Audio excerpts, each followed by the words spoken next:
All right. I'm gonna move that tomorrow. I gotta move them out of there and they're not getting enough sun.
Fine. But I don't know how to find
Oh, wait, hold on just a second here, I gotta start. I'm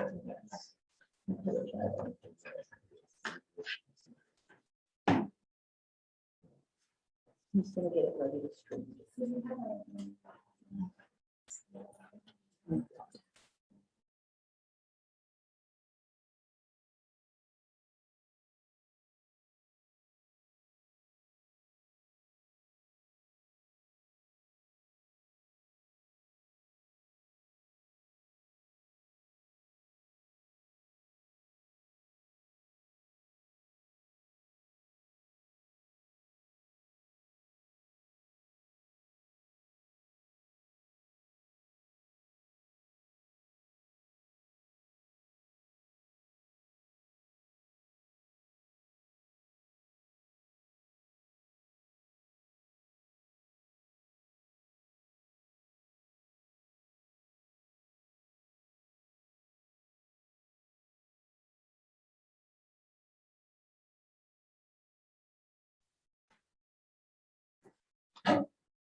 Okay. Okay. Okay, I'm going to call this meeting to order of the Jefferson School District 14J on September 20th at 6:31. Let's stand for the pledge of allegiance. Pledge of allegiance To the flag of the United States of America and to the republic for which it stands, one nation, under God, indivisible, with liberty and justice for all. I want to thank everybody for coming. Sorry about the inconvenience to having this board meeting a week late. We're going to talk a little bit about that later on. So thank you guys for coming. We're going to do roll call. So first, Tracy Rowe is excused. He is via Zoom, but he is not present. So Tracy is here. He is Fred here. Here. Okay. Here. Okay, and Terry Kamali here. Okay. So we're going to review and adjust the agenda and consent items.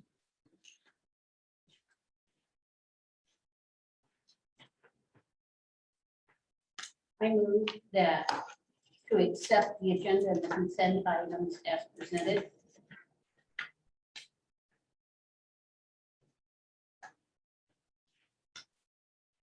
Okay, it's been moved to accept the agenda and consent items as presented. Is there a second?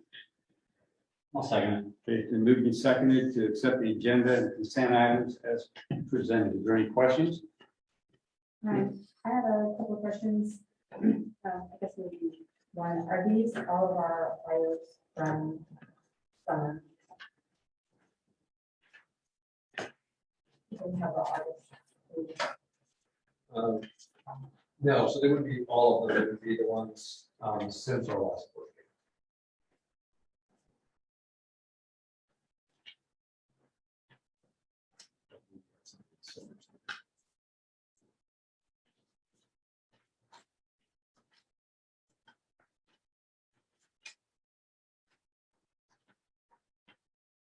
I thought we had some other fires that I've heard about, other future fires. They should all be on here. I do have, we can talk about it at break, if you can let me know if you think there's not one on here. I don't know names, I just know that we've got other positions that we're opening up that we're hired for, so. I was expecting to see more employees on there. My recollection is that our last meeting, we had some new hires, some of these would be the rest. Any more questions? Yes. No. Okay. Seeing no more discussion, it's been moved and seconded. We're going to call for a vote. Fred?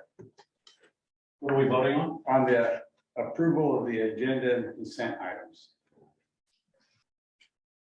And one of them is the new employees. That's part of it. Well, I think if there's a question, if they're all on here or not,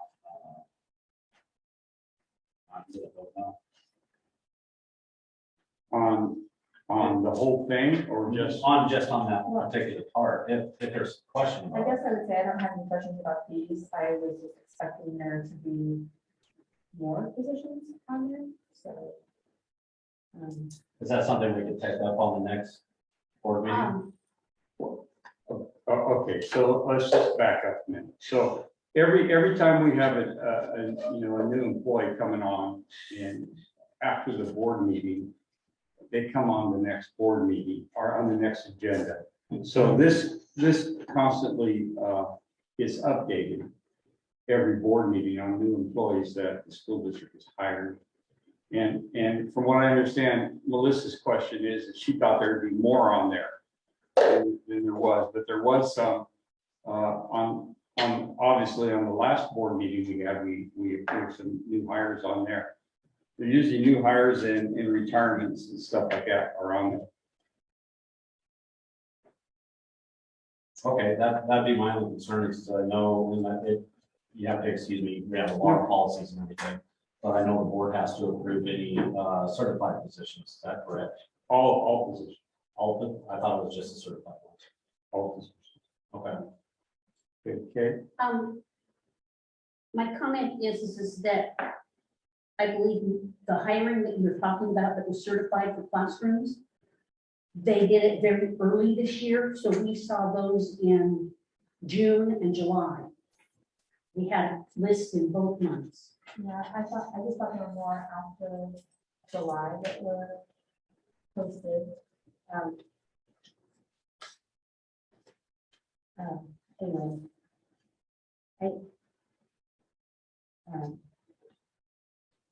Could we maybe get a list of all the personnel actions that happened after our July meeting?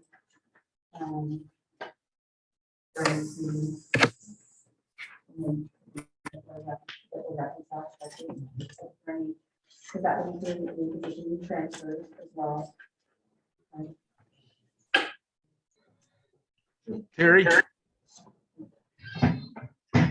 Yes, Tracy. when people are talking, their masks are keeping us from being able to have clear audio. Okay.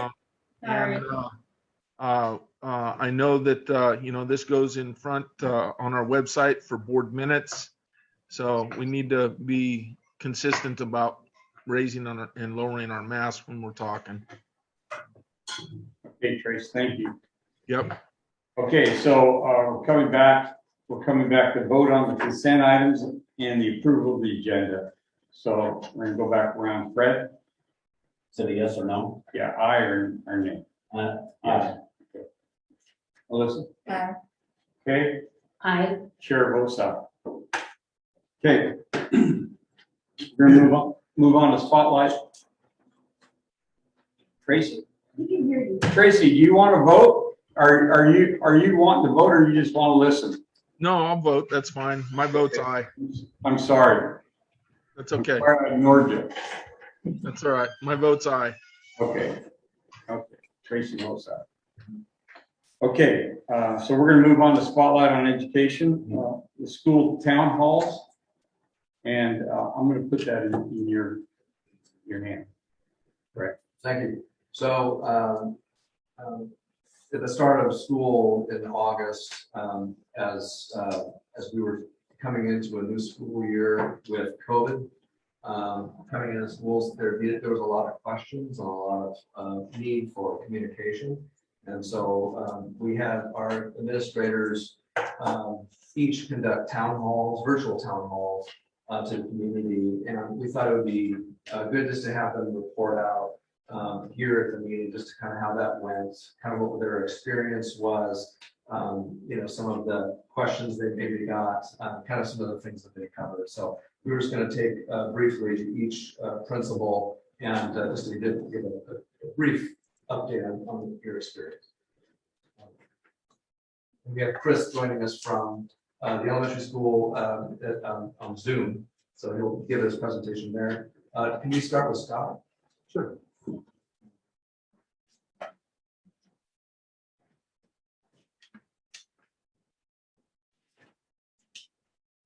I think all of us had a pretty similar agenda. For me, I talked about what the day would look like. We're gonna go back to a 7-period day. We were gonna have electives again this year. We have built-in mask breaks for the kids. That was part of our day. We talked about lunches. We actually have a split with 4 lunches at the middle school so that we can keep the kids separate. We talked about having plexiglass between the tables. And then we had time for questions, and I'll just read for brevity, I'll read a few of those questions. I thought that was the most interesting part. So people wanted to know about Odyssey Wear, so I explained Odyssey Wear. We have some kids that wanted to stay online, so I talked about Odyssey Wear. They wanted to know about bus routes, so I directed them to First Student. They wanted to know if there would be visitors in the building. They wanted to know if we had a 6th grade day again. So the 6th grade parents liked it very much that we had one day just for the 6th graders so they could get to know the school. We have a web program that works with the kids. These are 8th graders that show them around, kind of give them the lay of the land of what it's like at middle school. And then just we had some questions about wearing masks. What would happen about if students didn't wear masks? And then finally, they wanted to know if we have a undercover shelter when they're outside. And I said, no, but we're Oregonians, and we unless it's really downpouring, we'll try to get them outside as much as we can. Again, for PE and for breaks, so they can be outside. So that's my report. Thank you. Thank you. Melissa? Hi, I'm Melissa Greiner, and I'll give the high school report. As 2 new leaders coming into the building, we really felt they needed to, the public and the parents and the families needed to see us, and they needed to hear us. We opted not to record our message, but we went live. So we did practice that. We had 5 staff members on hand. We had our office manager, our student support specialist, vice principal, and our counselor. And a big portion of it was addressing the safety, a lot of safety protocols. We had to make a lot of changes to be responsive to the safety protocols. And like I mentioned, they say don't come in and make a lot of changes your first year, but we really needed to make changes. And so just speaking to the why was a big part of it. Why we chose not to have students using lockers, the bunching up. Why we chose to go to 1 breakfast before school and not the second chance breakfast. We needed to build time into the schedule for 2 lunches. Why 2 lunches for the spacing? And then just a lot of the procedures, like Scott mentioned, the plexiglass and the distancing and mask breaks built into each class period. We did get quite a few very thoughtful questions, and what we did is answer them as we could. And then we included the questions along with the answers and posted that on our website so parents could refer back to it. And then we updated those. And once again, we thought it was really important just that, and as many opportunities as possible that Laura and I are getting out there and interacting with parents, letting people get to know us and see us and hear from us. So that's a really good opportunity for the students and families and community to do that. Yes.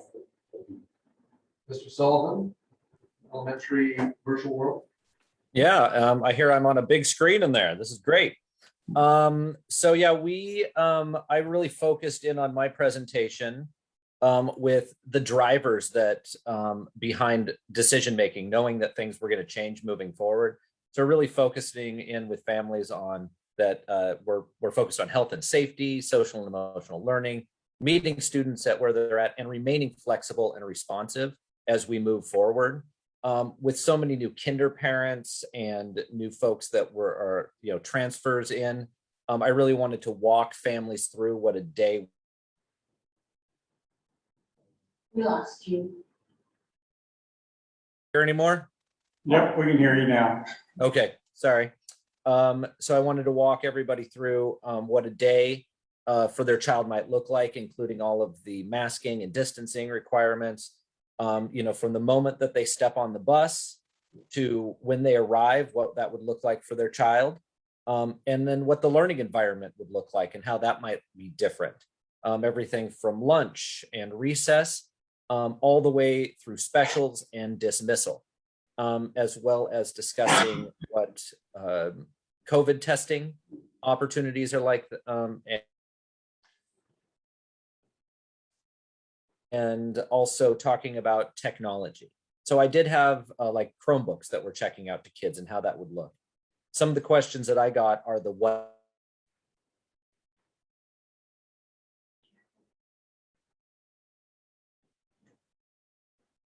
questions like that. Can you, everyone still hear me? Could you just repeat that last piece? We couldn't hear that. Was it about the technology or the what ifs? The what ifs.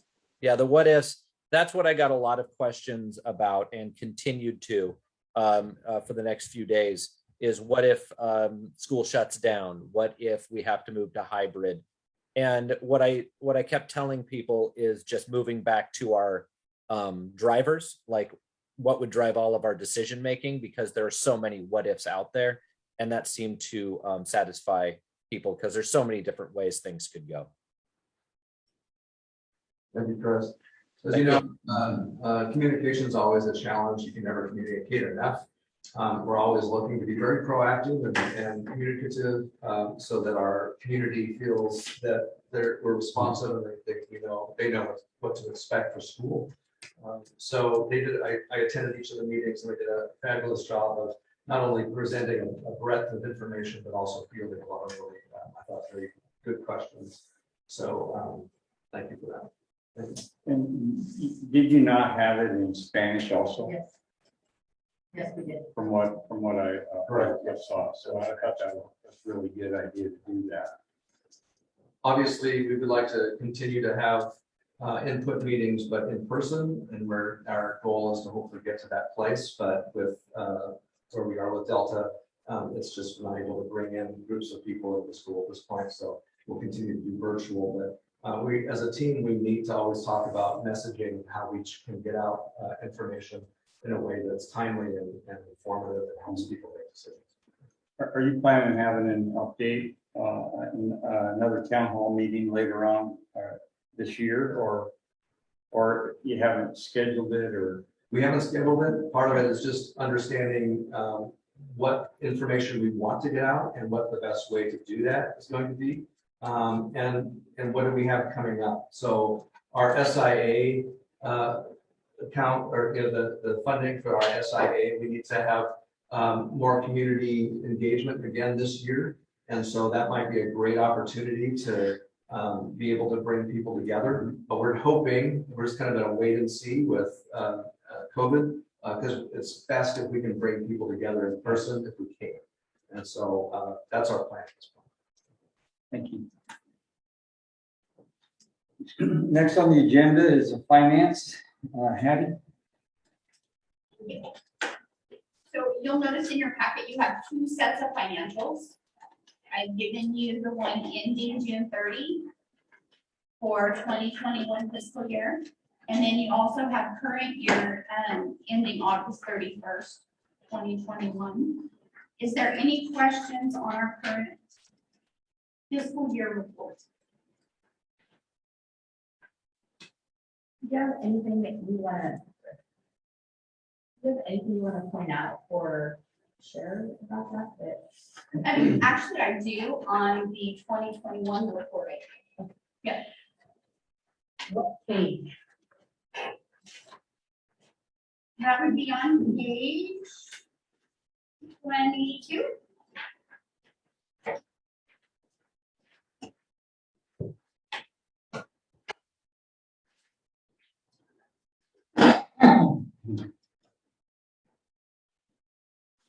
You see page 22? Our ending fund balance, 1.2 million. What was it estimated before we got to the end of the year? What did we? I budgeted at 10.5. Well, $1,050,000. Yes. Yeah.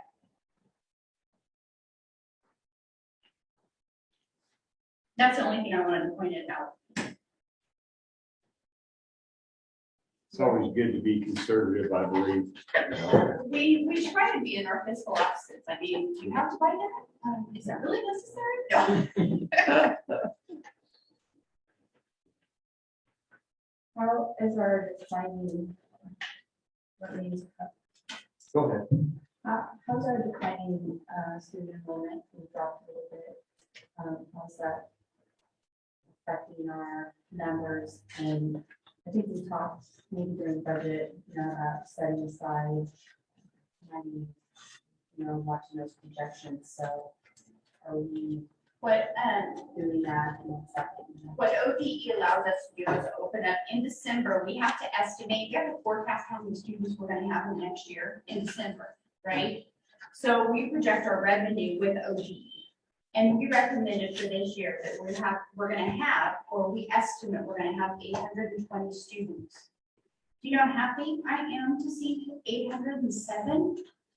Right? If it fluctuates up or down, I would like to reach out to Adam and have him open it back up because he can. So we're not hit at the end of the year with a huge amount going to us or a huge amount in deficit to us. So I'd rather work that way than have a separate side account for money. You know what I'm saying? An amount that needs to be set aside. Because he'll allow us to open that up anytime. We just have to reach out to him and then say, hey, our students are coming in pretty low. I don't want to be hit in May, So when I saw that we have 807 students, we're 13 away from what we forecasted in December. Brad being a big help to me when we forecast our students and our taxes and so forth.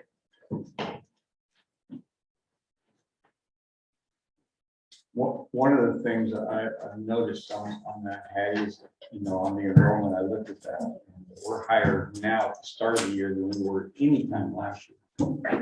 Right. So that, Yeah. even though it's not where we were in the years past, but we're going up. I mean, we're Right. 20 kids above where we were last year this time. Right, it's great to see. We're still just down like 100 and like 120. From where we were on our work. Any more questions for Hattie? I asked about the approval of bills report. Sure, no big time. I noticed the new shop that we're building out here. I'm not sure. Other page. Oh, I'm sorry, page 34. Yep. Okay. Are we gonna keep a running tally because, and I can't remember exactly what the amount was that the board approved, but are we gonna keep a running tally of that, so we'll know on a monthly basis? Okay, and then just one quick thing that I noticed here, we paid for some concrete pumping. Was concrete donated then? Because I don't see a charge for concrete. What page do you have? Page 34. 417. Foundation concrete company, checks concrete company. Yeah, What was your question? that was the pumping. Where's the charge for the concrete? That they may not have billed us yet. Okay. Yeah. And then are there no labor charges? Not with our own staff, no. This is 100% on the staff. And then the only other question I had, actually, the same page 34, are we still using Compass Project Solutions? And it says Old Middle School Improvement, so we use them for some HVAC review. We are scope of looking- work. Yes, we are looking at putting out an RFP for replacing the HVAC system with the high school. And we have to put an RFP in because it's over such a dollar amount. And I don't have an expertise to do that, so we're gonna have to probably hire that out to pull the RFP, to get the bids, to open the bids under, I mean, there's so much detail and law to it that we kind of reached out to him for his guidance. Is there someone local that we could use instead? We think that we would have to go the process to do that. Mostly, yeah, that's that. I thought that we would have to go through a process to do that. So there's the issues at the heating of the high school. Not the issue, the use of Compass to review the scope of work. And our board is a local project review board. So I thought that was really kind of forward first. To do some research into an RFP. Yes. So our board sits as the local contract review board under policy, so I would think that we were needing to have work done with the board, we probably need to be made aware of it first. And that we would like have that discussion and then talk through how we proceed with that.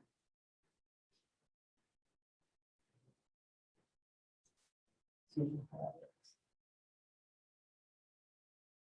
Was that something we can initiate now going forward? Well, I don't know how much has been done. Having a hard time hearing people again. I don't know if you're taking your masks off or not. Sorry, Tracy. Tracy, it looks like Compass was used to do some HVAC RFP suggestions. Are you following along?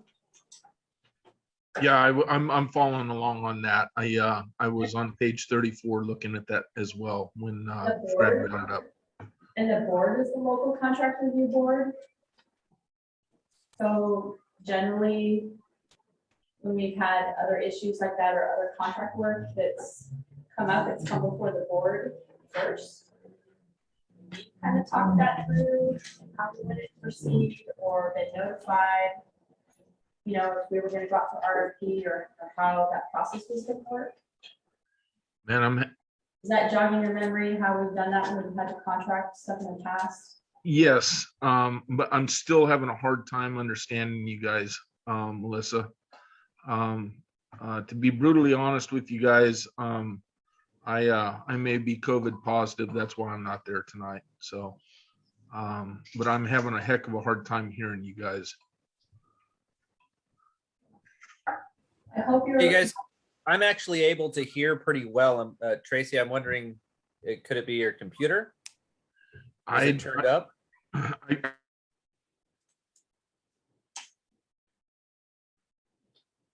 Okay, you got Fantastically. I have a comment. I understand that, when we get into awarding bids on work done for the school district, there's an amount that our administration is able to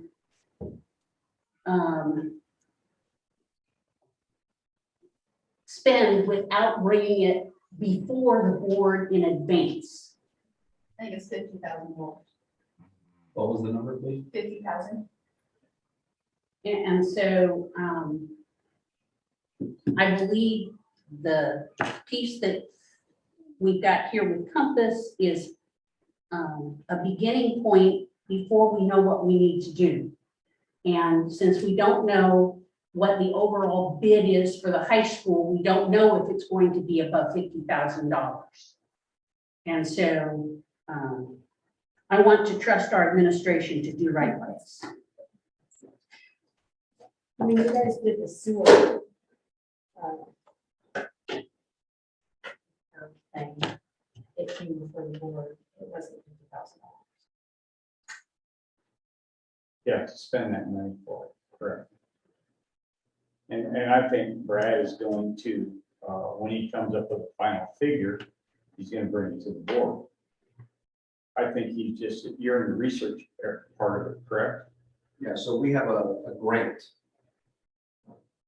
that, an ESSER grant that can go technically to repair our HVAC system in the high school. And what we need to figure out is what kind of a bid it's going to be if we want to pursue that. So, for example, do you have to go in and have the companies figure out what it would take to put a system in place, a repair system, and then make a bid on that, or do we just say it's a general, this is what needs to happen, who wants to bid for this? And so Compass Solutions, who worked with us with the construction of the school, is has an employee who works with HVAC systems and is a specialist in that, and would be able to put together an RFP for that. And where we're at right now is a holding pattern because going in to figure out how much that might cost could be, exceed what we have in our grant to fix it. And so it's kind of a wait and see. So he was doing exploration work to put an RFP together for us so that we could do it. And we're right now just kind of information getting. Am I correct to assume that the grant would not need board approval since it's not taxpayer money? Is that a correct assumption? No, boards need. The board needs to approve it. Board needs. They still- Yeah. yeah. that's when it's board approval. But it's different it's different in the sense that we're not going out to the public. We're asking for public funds. Sure.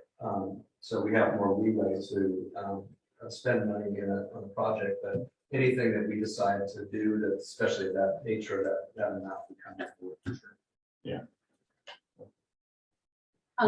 The grant that you quoted, what would you give us? I know that that's an acronym. Could you tell us where it came from, please? That's it.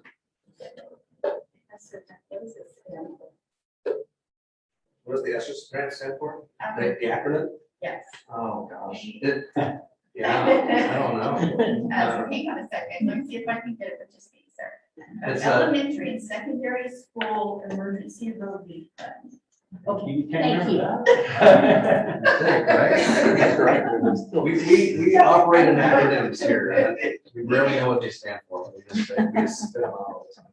Yeah, I thought I was going to ask a tough question. So are there any other questions for Hattie? Seeing none, we're going to move on to, Tracy, did you have a question for Hattie? No, I put the headset on. I can hear you guys a whole lot better now. Okay. Did we get through the RFP process? Okay. Yeah. The board in agreement. Okay. Okay, superintendent update. Brad. Good morning, members of the board. Good evening. I want to begin tonight by sharing the state of our district. As you will recall, last year at this time, we were delayed due to fires and dealing with extremely poor air quality. This year, by contrast, we had a strong opening. Students are back in classes, getting adjusted to a new routine, and appear to be happy with friends once again. I approached a student on Friday and asked him about the food he was eating, which was cafeteria food. I said, "How you like it?" And expecting to hear, "No, it's all right." And he says, "This is actually the best cafeteria food I've ever had." So I shared that with the kitchen staff and thought that was welcome news. Anyway, I'm seeing a lot of happy students being back in school, so we're excited too as a staff. For our students, it's a mixture of emotions, though. While students are happy to be back with friends and connecting with teachers, many are also experiencing increased anxiety from being back in classes, socializing, the pressures of academics, and the social pressures after summer off and a year in hybrid and CDL. It's definitely a transition and one that our staff is focusing on as we come into the beginning of the school year. So we're calling it the Care and Connect initiative. Schools are taking the needed time to build relationships and focus on supporting mental health and well-being of our students. We feel that having such a time off and so much trauma attached to this time, that it's really incumbent upon us to spend some time to develop those relationships and be there for our students before we can really expect a lot push on the academics, although we're doing both at the same time. I think it's important to recognize the reality of our present moment. The COVID Delta variant is very active in Jefferson at this time. The governor and ODE have instructed us to open schools and to keep protective measures in place to mitigate the spread of the virus. The good news to report tonight is that as of today, our measures are working. Students are identifying as positive for COVID almost daily in small numbers, but the cases we are seeing so far have been from exposure from home, not from a spread in the class and schools. So we have protective measures in place. We're working very closely with Marion County Health Department on every case that arises in the schools. We follow the RSSL guidance explicitly. That's the guidance from ODE that tells us how to operate schools during this COVID experience. And we're talking with Marion County Health daily, working to streamline our processes so that we can respond to more cases if they arise. I've asked Kathy Emmer to coordinate and streamline our communication systems in light of more cases appearing in the community. With the help of Chris Shaw, we've put together on our webpage a central location for the public to see and how many cases we're getting each week. Kathy's updating the site so our public can stay informed. And this has freed up our administrators to deal with running their schools. There's a lot to manage there. And I'll tell you, dealing with COVID and contact tracing and communication can become a full-time job. And I was doing it before I gave it to Kathy, and our principals, we were talking daily about things and how to prevent this, and who to contact for that. And so having her coordinate those systems and work with families and our schools has really helped streamline our process.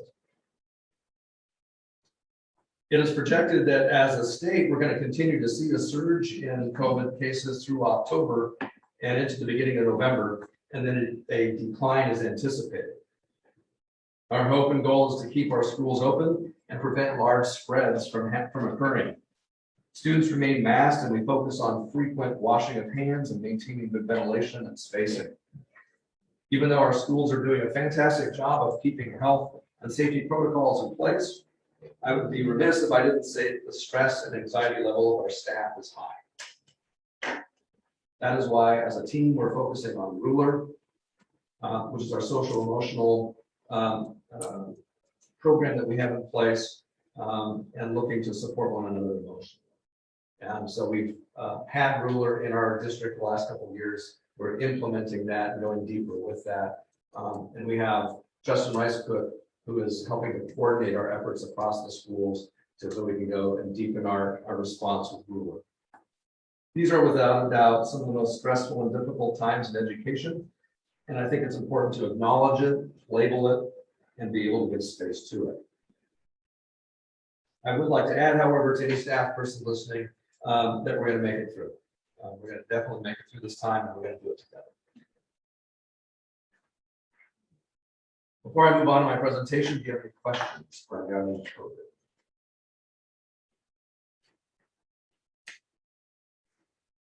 Tonight, I have a presentation that includes summer school data, our marketing campaign, and our back to school data.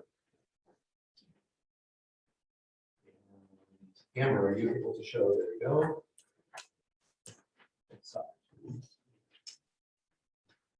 As you know, this summer we offered a summer enrichment program at all 3 schools. We did this because we taught students from home most of the year, and we were concerned with the gaps in learning of some of our students. It's important to acknowledge that many students thrived in the environment at home and still learned a lot. Others, however, struggled and experienced a loss of learning. And we're just this year going to be seeing the impact of that. At the elementary school, we focused on kindergarten, 1st and 2nd grade, because we knew we were most concerned about the loss of learning that they would have. Our directive as a district was to offer a program that identified key areas to focus on for the 4 weeks of instruction. Teachers met, discussed standards they believed needed reinforcing in order to prepare them for the fall. And from there, during the 1st week, teachers assessed students to get some baseline data. And then at the end of the program, we assessed again to see what the growth was. Additionally, in high school, we offered a credit recovery program, knowing that some students might be credit deficient and needing that to graduate. And then we had some 9th graders come in as that transition into high school to help them ease that transition into the fall.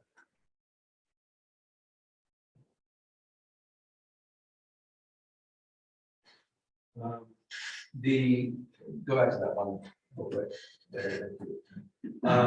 So the math, so the elementary school, really looking at, can students count from 1 to 100? Kindergarten, 1st and 2nd grade, right?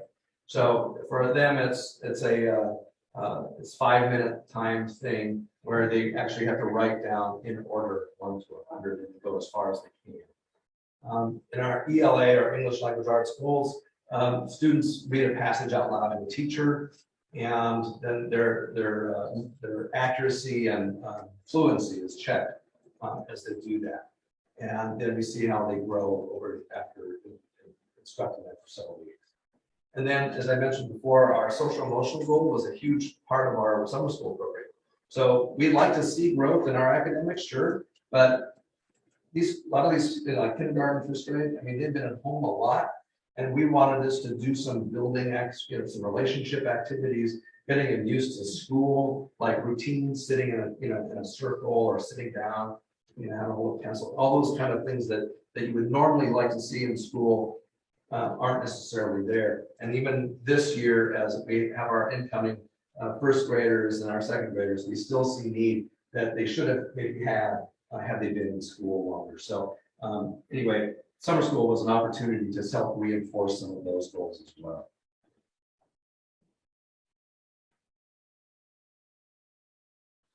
Okay, next one. Just wanted to call out a few celebrations, and our math goal, as I told you, was the writing, but we had a second grader who was actually an English learner student, pre-tested at being able to write 8 numbers down. And at the end, the post-test was able to write all. So that was something pretty significant. We had a couple of first graders, as you can see, went from 43 to 81, 60 to 101. And a kinder went from 20 to being able to write 50. So we see, on the pie chart there, the vast majority of kids are showing growth in math, and then there are some that are static as well, where we didn't see a lot of growth in their number sets. And then we had 22 students that were either absent for the pre or post test that weren't included in this data because they didn't take both.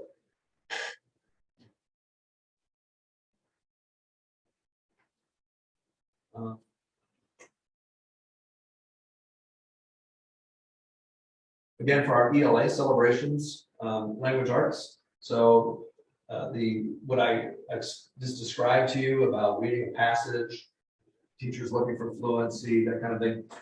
It's called the assessment's called PIVLS. And so typically we do this several times a year, but in summer school we did it once at the beginning, once at the end, and students are then able to read a passage. And we're listening, but every time they get stuck on a word or they don't pronounce something right, or that's all notated. And so when they make improvements of that, that's notated. And so what you're seeing here is the growth that the majority of students made, either from 1 to 10, 11 to 20, or 20 to 30 or 30 or more. So vast majority of the 20 students fall into the 11 through 20 PIVLS growth. So we were really encouraged by that. We're talking about a 4-week period of time. And so I thought we did a nice job there. And then the next slide, these are some pictures showing that and we talk about our social emotional goal, playing with the parachute, going out and drawing, just having fun. That's what school is too, right? Having fun. So at least we like to think so. So anyway, that we felt that was you can't necessarily quantify that or show a graph to that, but the teachers all reported that they felt and saw significant growth emotionally, like students being able to come in and feeling less shy or less anxiety, more actively engaging in the activities, having fun, communicating with friends, which, when you're in isolation or you're afraid to talk because somebody might have COVID, those kind of fears are real. And so these kind of opportunities just kind of help break down those barriers. So that was, I think, a huge success for us in this way. Next, please. The middle school had 38 students attend, and we had a focus on fractions. Fractions is one of those that, it's really important to get before you move on. It's one of those key concepts.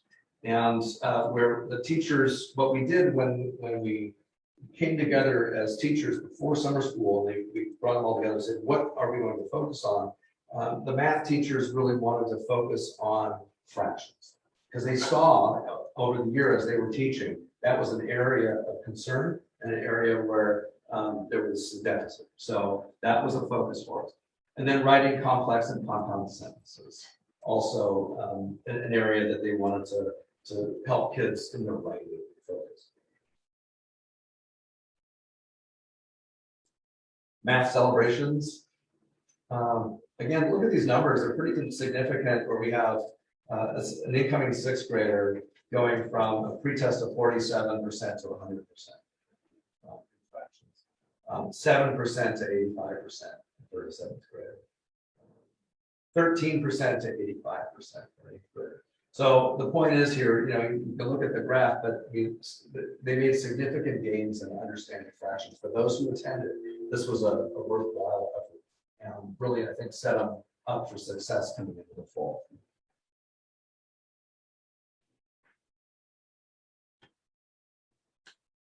Compounds, post-assessment data. So, looking at two independent clauses, putting them together with conjunction, and how do we do that? How do we help kids with their putting sentences together, different kinds, and they 78% showed growth on the post-assessment this way. So again, we felt that was really successful. And the one I like, the next slide, this was the fun part. When I went around, I started to learn it now. I should say I started to learn, but then I stopped. But I started to learn the ukulele, and it's actually ukulele. So that's what I learned. And so as I'm starting the ukulele, I actually was doing it at the same time these kids were building their ukulele. And so I was immediately impressed because they made actually working ukuleles where they could play. So at the end, I didn't get to hear the end product, unfortunately, but at the end, they all came together with ukuleles and played a song. So that was really cool. They also built volcanoes that explode. And they had different projects that were artistic and engaged the full brain. School was fun, and that was another purpose. I think you agree with me that they were looking to do. They were not only learning the fractions, not only learning how to write better, but also enjoying school. And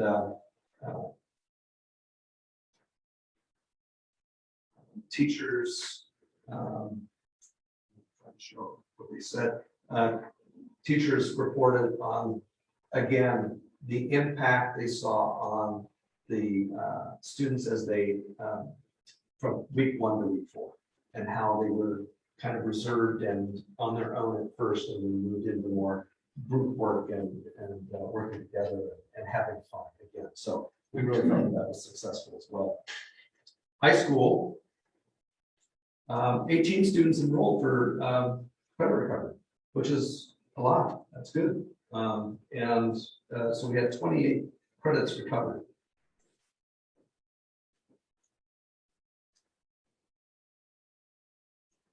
Next.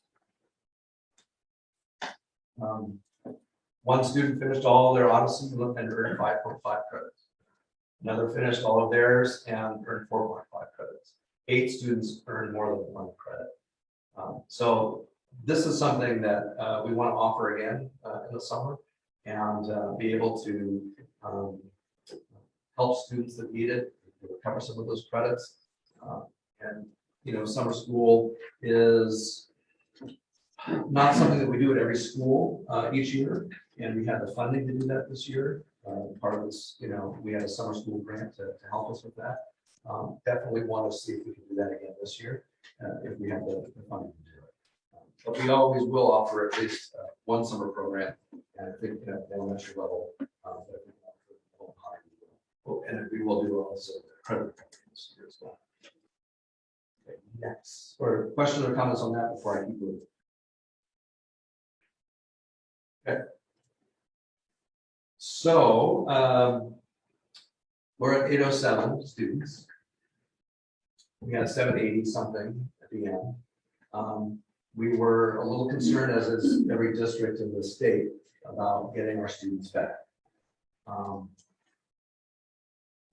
We decided to do a marketing campaign and target audience of those who left our district to do charter or online or whatever, and see if we could bring them back in.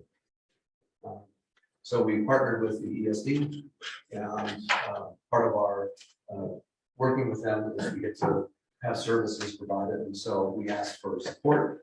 I wanted just to show and share with you some of the postcards that we sent out to these families.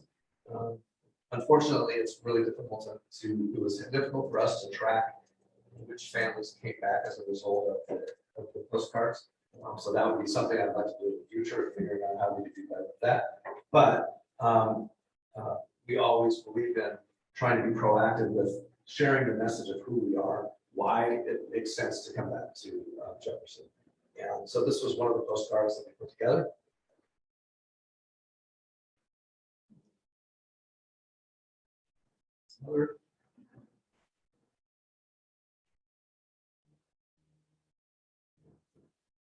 We also had a web page landing page that they could go to, and we would direct them to our district. Kathy Emmert was the contact.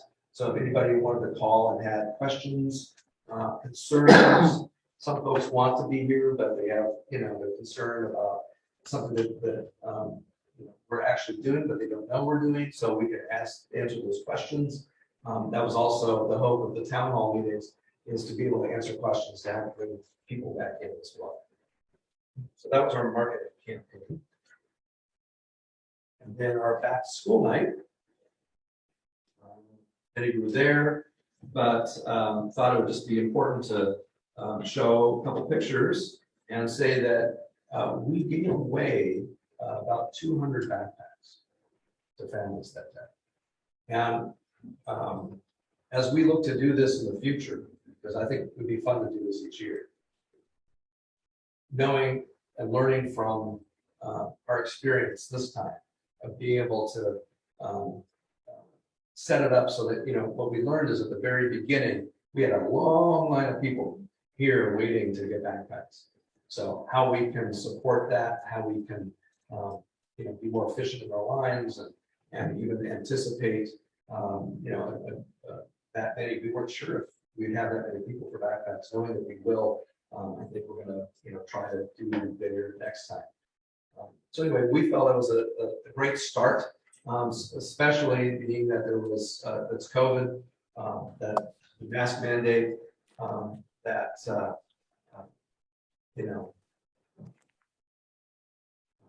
first event. We're hoping to show more and more, and we're hoping that these back to school events get bigger and bigger.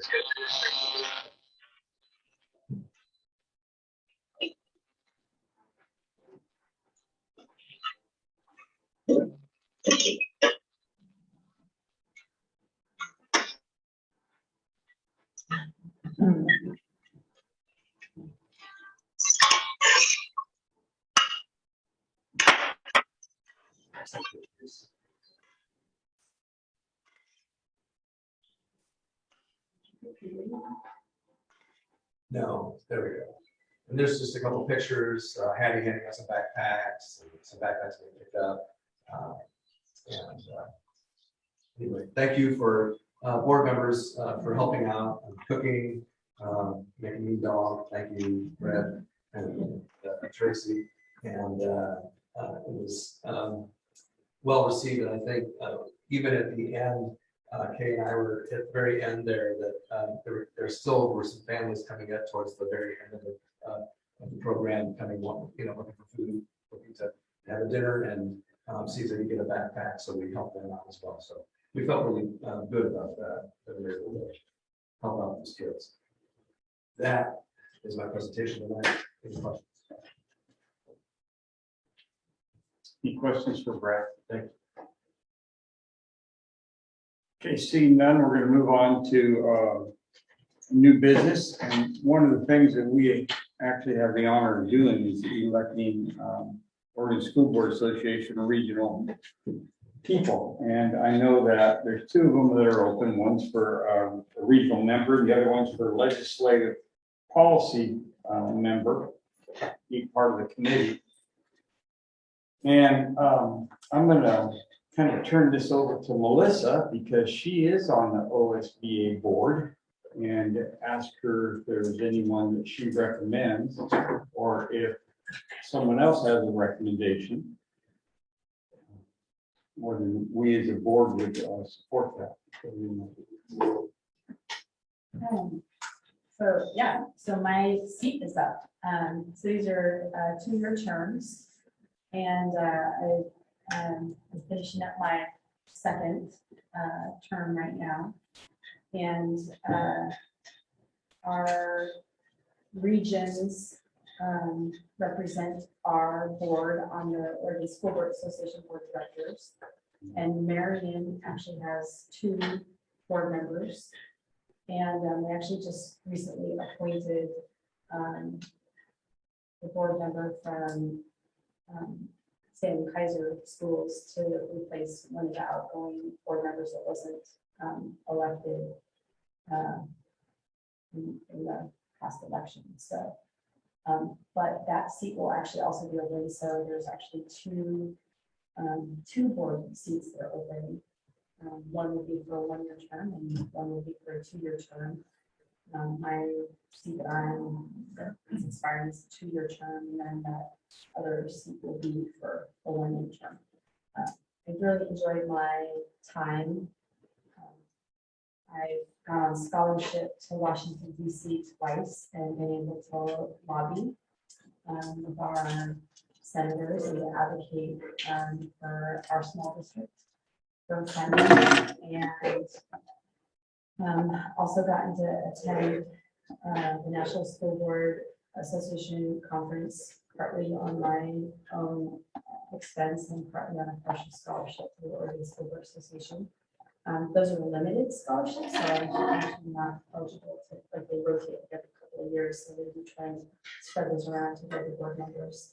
I would be interested in serving again, but I know that other people might be interested as well. It is a decent time commitment. We meet probably every 2 or 3 months, and it's a Friday evening, Saturday, usually all day, and sometimes part of the Sunday. And then probably twice a year, the legislative policy committee members join the full board and will meet with us, and we determine the policy or the School Board Association brings forward. That's what we use to advocate on the local level and also on the national level. The tax that the businesses pay right now that nobody's really fond of, and I don't think it really turned out the way that we thought it would, that actually benefits the schools. We worked on that for quite a few years, trying to get that to work, and then lobbying efforts actually got that to pass. It's supposed to boost revenue for schools. This is probably the first time since 2005 that most of our districts actually are probably not operating in a deficit. So that has worked out better. We're not quite operating at the full level that we approached, but it's way better now than it had been when I first started serving on board this board about 6 years ago.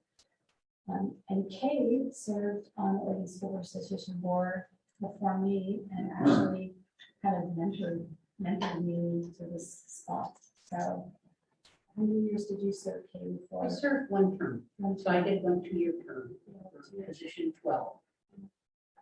Is that the position that is open 12? 12 is open and 11 is open. Yeah, 11 is a 1-year term, and it's currently has Anthony Medina in it, and I'm pretty certain he'll be seeking election as well. He's only been in, like, this meeting that we had this past weekend. Was his first board meeting that he basically got to participate in. So does somebody want to nominate, or do we? I guess we need to nominate. Does somebody want to nominate Melissa? Which position were you in, Melissa? Well, I'd be interested in the position called for the board committee. And then the whole region has to vote on it in December, so. yeah, all we're doing is making a And nomination. it's nominating me, and then I have to, people still have to like me enough to vote for me. And there could be other candidates for the board. I move that the Jefferson School District 14J Board of Directors nominate Melissa Lacrosse for the OSBA Board of Director position number 12. I'll second that. Is there any other discussion on that? Okay, seeing none, we're gonna vote on that. Fred, Aye. Melissa. Aye. Okay, Aye. Tracy. We're voting on Melissa being on the OSBA board again. Aye. Okay, chair votes aye.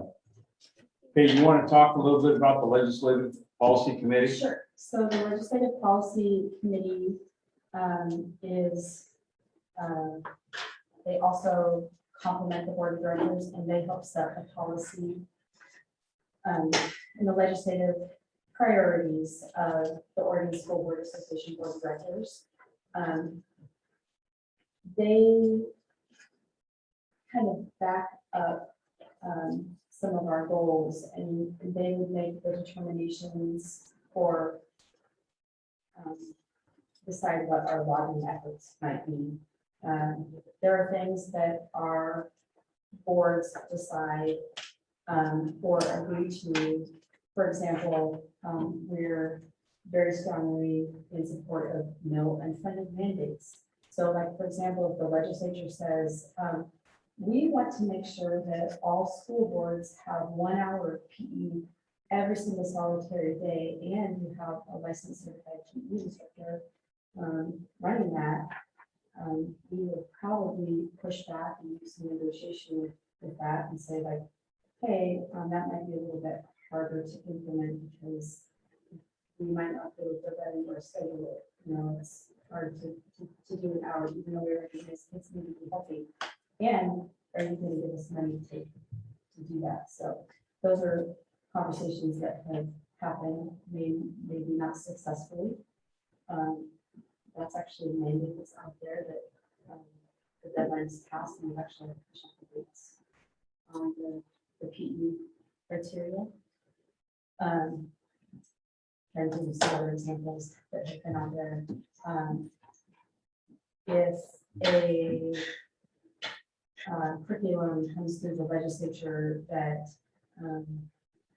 might not be friendly to all school districts, the Oregon School Board Association Legislative Policy Committee, you know, it might be something that you know, more representative boards might be a part of, and they would say no, and so our lobbying efforts might go to that and spend more time, you know, with our senators and representatives saying that, hey, this isn't really good for our schools, so no. That's helpful. It's less time. It's pretty interesting. It augments the full board. They do pay for food if you go, and a hotel room if it's far enough away, and reimburse for travel. It's pretty interesting. They do train you if you've never done any advocacy work or lobby before.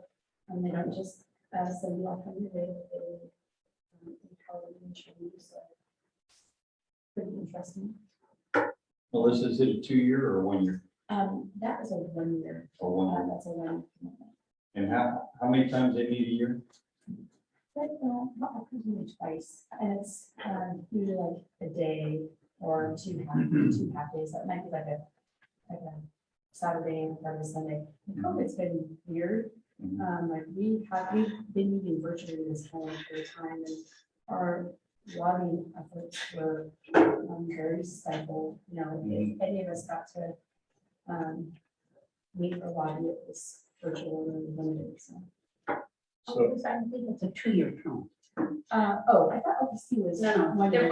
they're both 2 year, Oh. because there are 2 of them, and they're alternate years, so this would be position 12 for the legislative policy No, committee. No, I think all the legislative policy things are 1 year. For 1 year. I'm just reading it in our, like, just like, So does it pay any better than being on board? it's all volunteer, although they do feed you, so sometimes the bills are nice. But, And we don't get paid for this? there's, $1 a year. infinite, Not next for us. there's infinite responsibilities and no compensation. Are- But it's a job that everybody would love. Um, Is anybody interested in that? Are you interested in that, Tracy? You wanted to do it one time before. Yeah, I did want to do it one time before, but not at this particular time. Thank you. Do we need to fill out this paperwork? No, I fill it out. It's just for information. Thank you. Actually, I don't even fill it out. All I do is sign it. And then it gets mailed. because And it gets actually- mailed. And then they have to vote. That's other things, And then yeah. I have to fill out paperwork and then people have to like me. Yeah.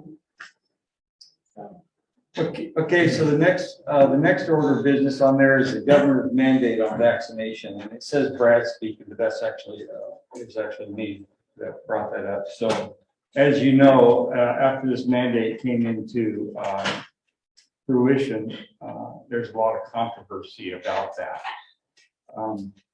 There have been school districts in Oregon that have fought against it, that's saying they're not going to stick to it. We've gotten letters from Oregon School Board Association that strongly recommends that we agree, or maybe not agree, but that we fulfill what the mandate is by vaccination and mask. And so the reason I'm bringing it up is we had, and I'm going to mention your name, Tracy.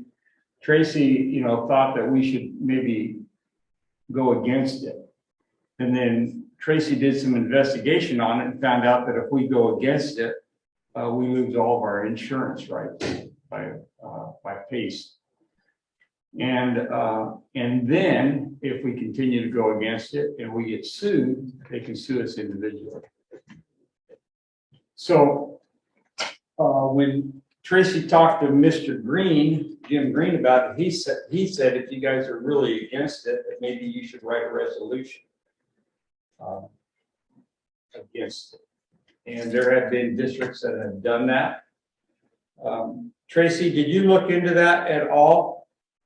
As far as a resolution that's already made up by OSBA?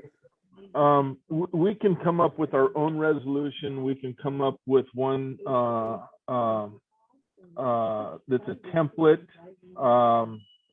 The point is, what's most important is that the board itself have a discussion about it and determine cohesively whether the board is in favor of doing so and sending our governor a message that we don't support your decision at the severity level that it is, or however we want to write it up. But I had multiple phone calls from some constituents. Some of them were very tearful, and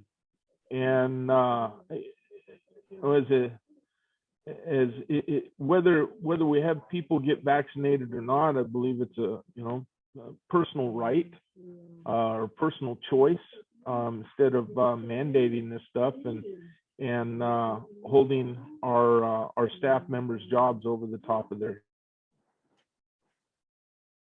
Okay, thank you, Tracy. So I'm not looking at starting a political war here or political beliefs on it or religious beliefs.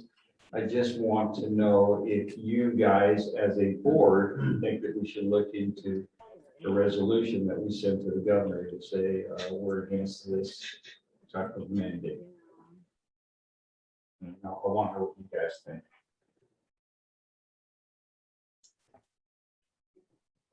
I think we know how Tracy feels. Do you have anything else you want to add to that, Tracy?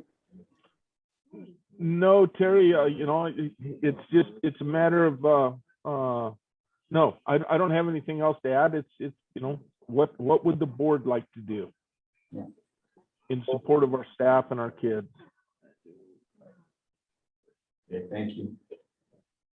So Fred?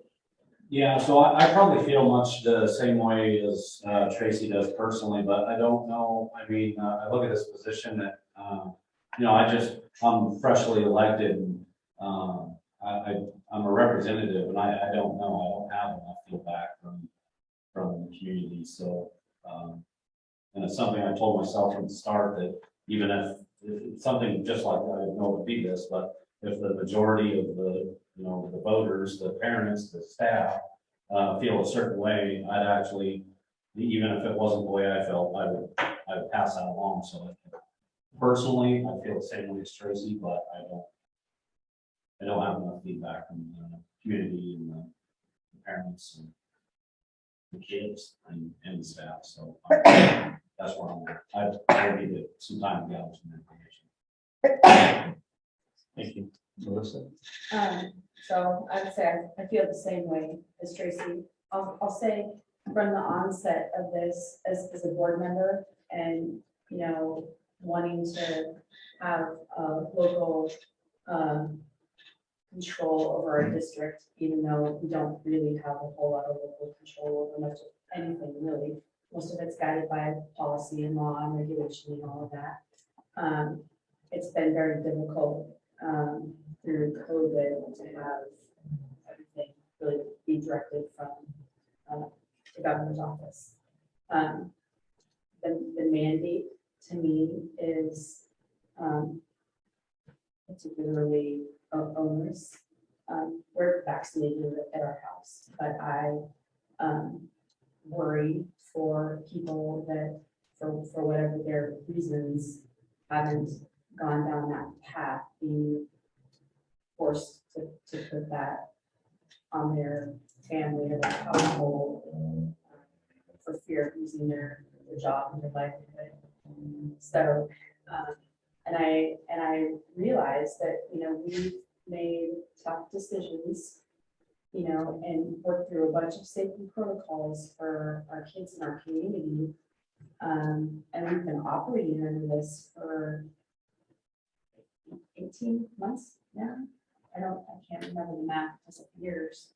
So it's hard for me working through this with the vaccine, where we have the Moderna vaccine. It's the best vaccine. Like the science shows that it's 92% effective. And my family just got Delta with COVID, and we've had it in the past. So we've got natural immunity, and we've had COVID, and we're vaccinated, and we got it again. So I see a lot of disparity in treatment for people that aren't vaccinated.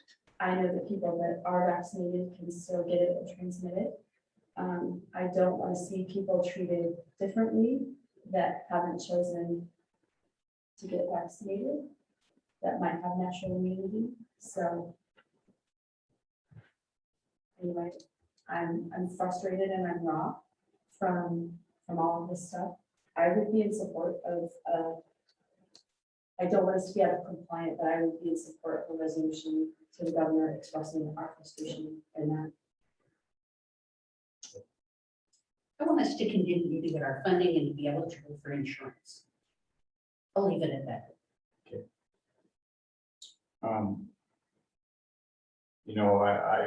I can get into political, and it's really easy, but I'm not going to. But I think, as any other American, we don't like being told what to do. And,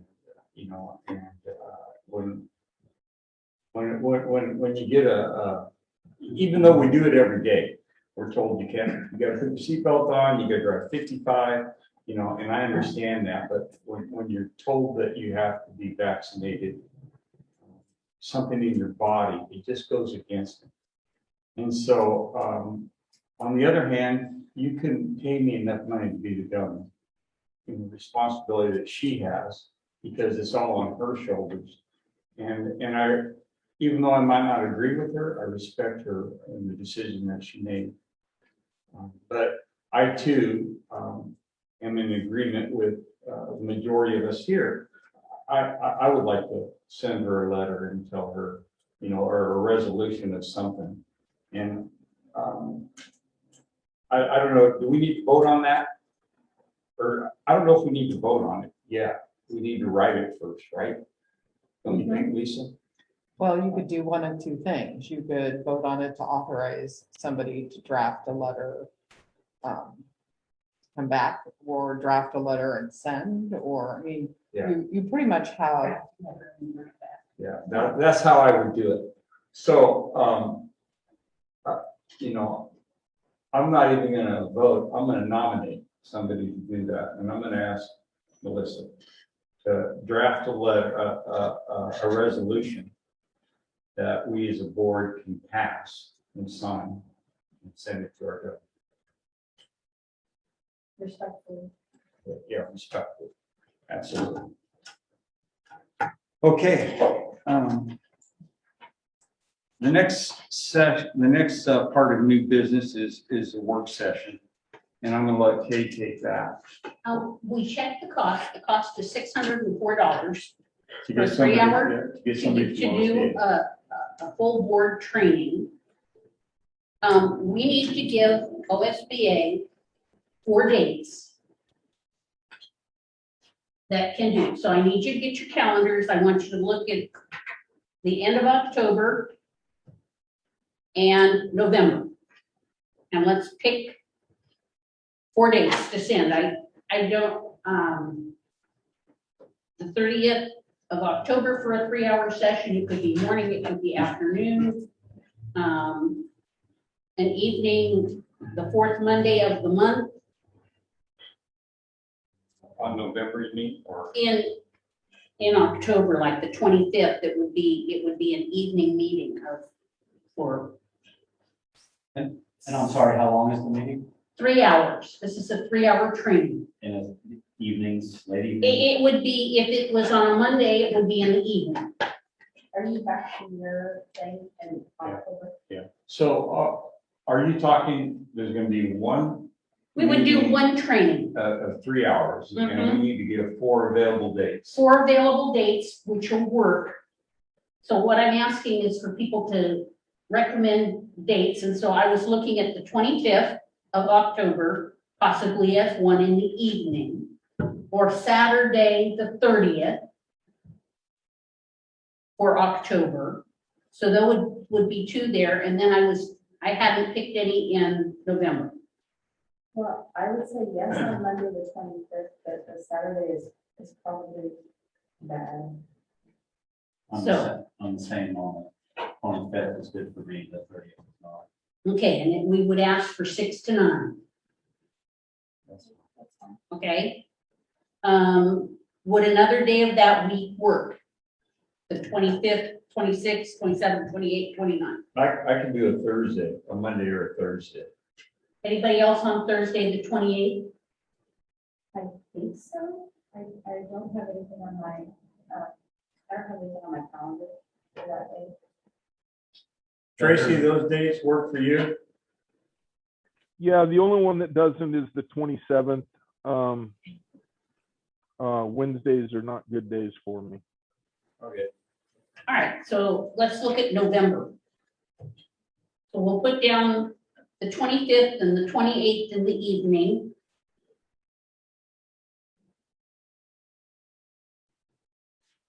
We have a board meeting on the 8th of November. So on November, it'd probably be the same on Monday or Thursday on the first week, the first or The 1st or the 4th? Yeah. Okay, Would that work for you, Tracy? In November, what days? The first or the 4th? Monday the 1st or Thursday the 4th. Yeah, that would work for me. Does or does not? Does. It does. Yes. Okay. We'll get those checked and then we'll get back to the board on what works for our instructor. Will that work for you guys on? I have to double check with Matt. There's a training happening somewhere right around there that I didn't put on my calendar because it's this. I can't remember if it's that first week in November or the 3rd week in November. Okay. I'm just texting to ask. The first for sure works for me, the fourth maybe. Oh, yeah, this is sorry, it's the first week of November. So that's a bad week. But the OSBA conference got canceled, so.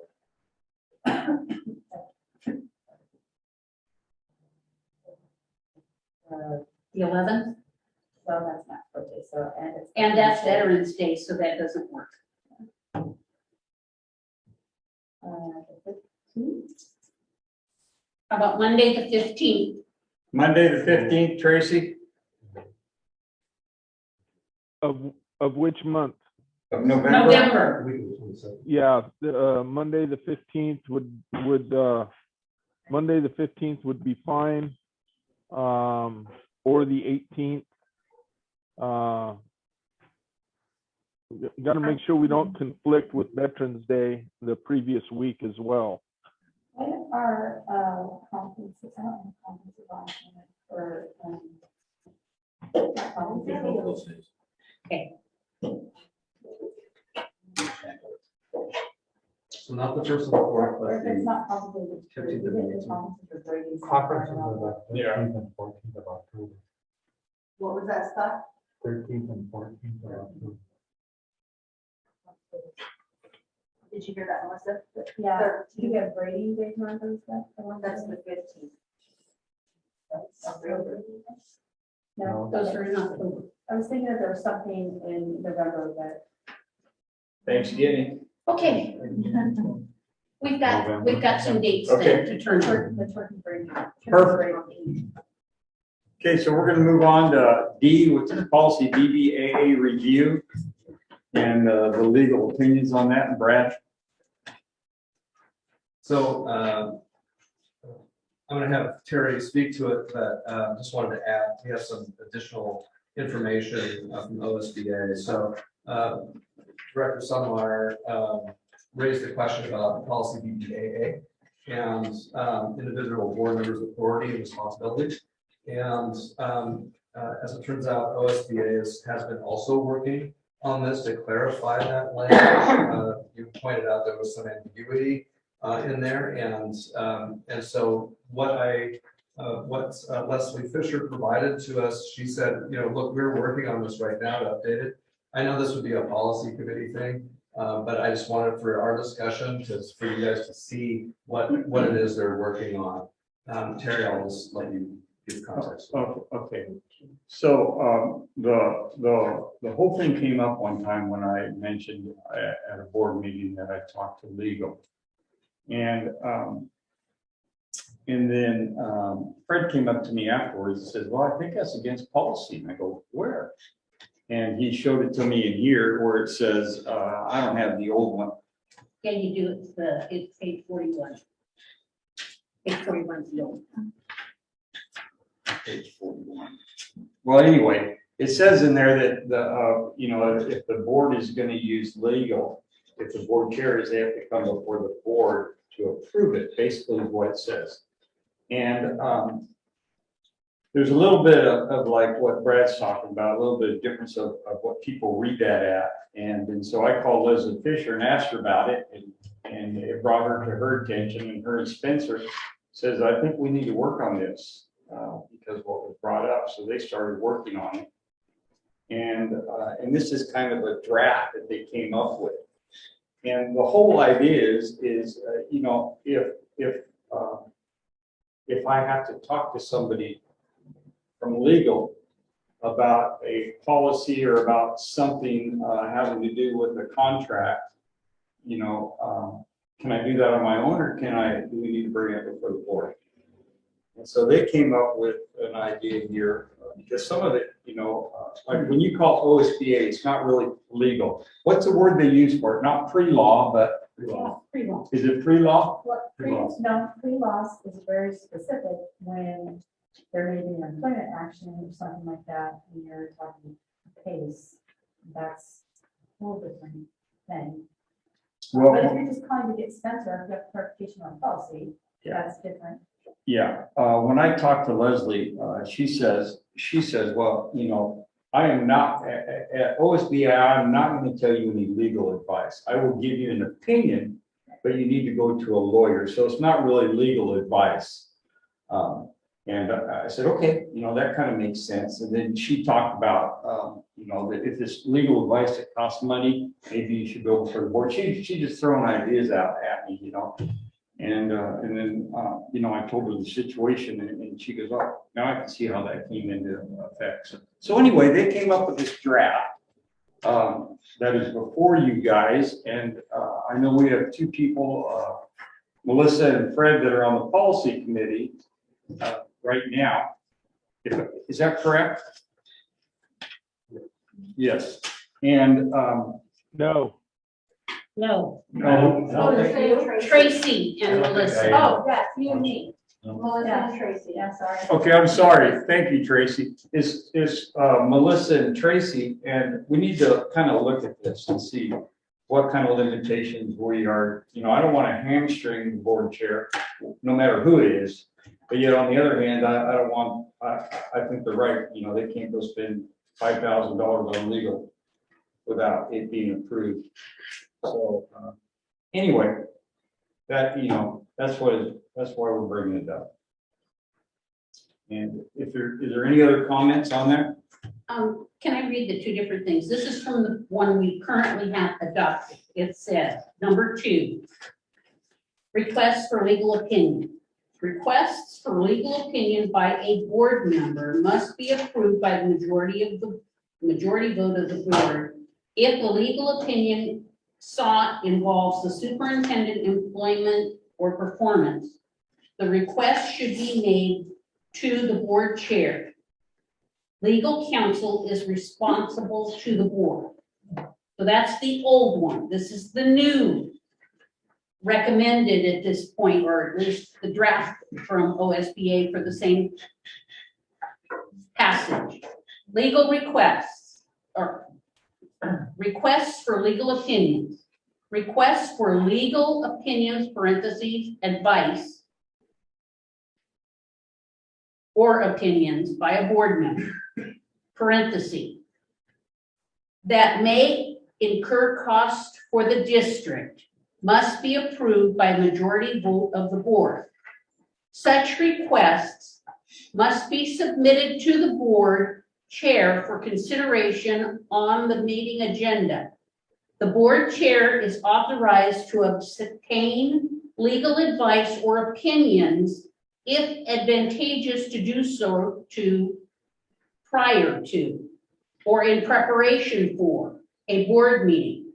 Example, advice regarding executive session or a decision to invite district's legal counsel without a need for the board approval.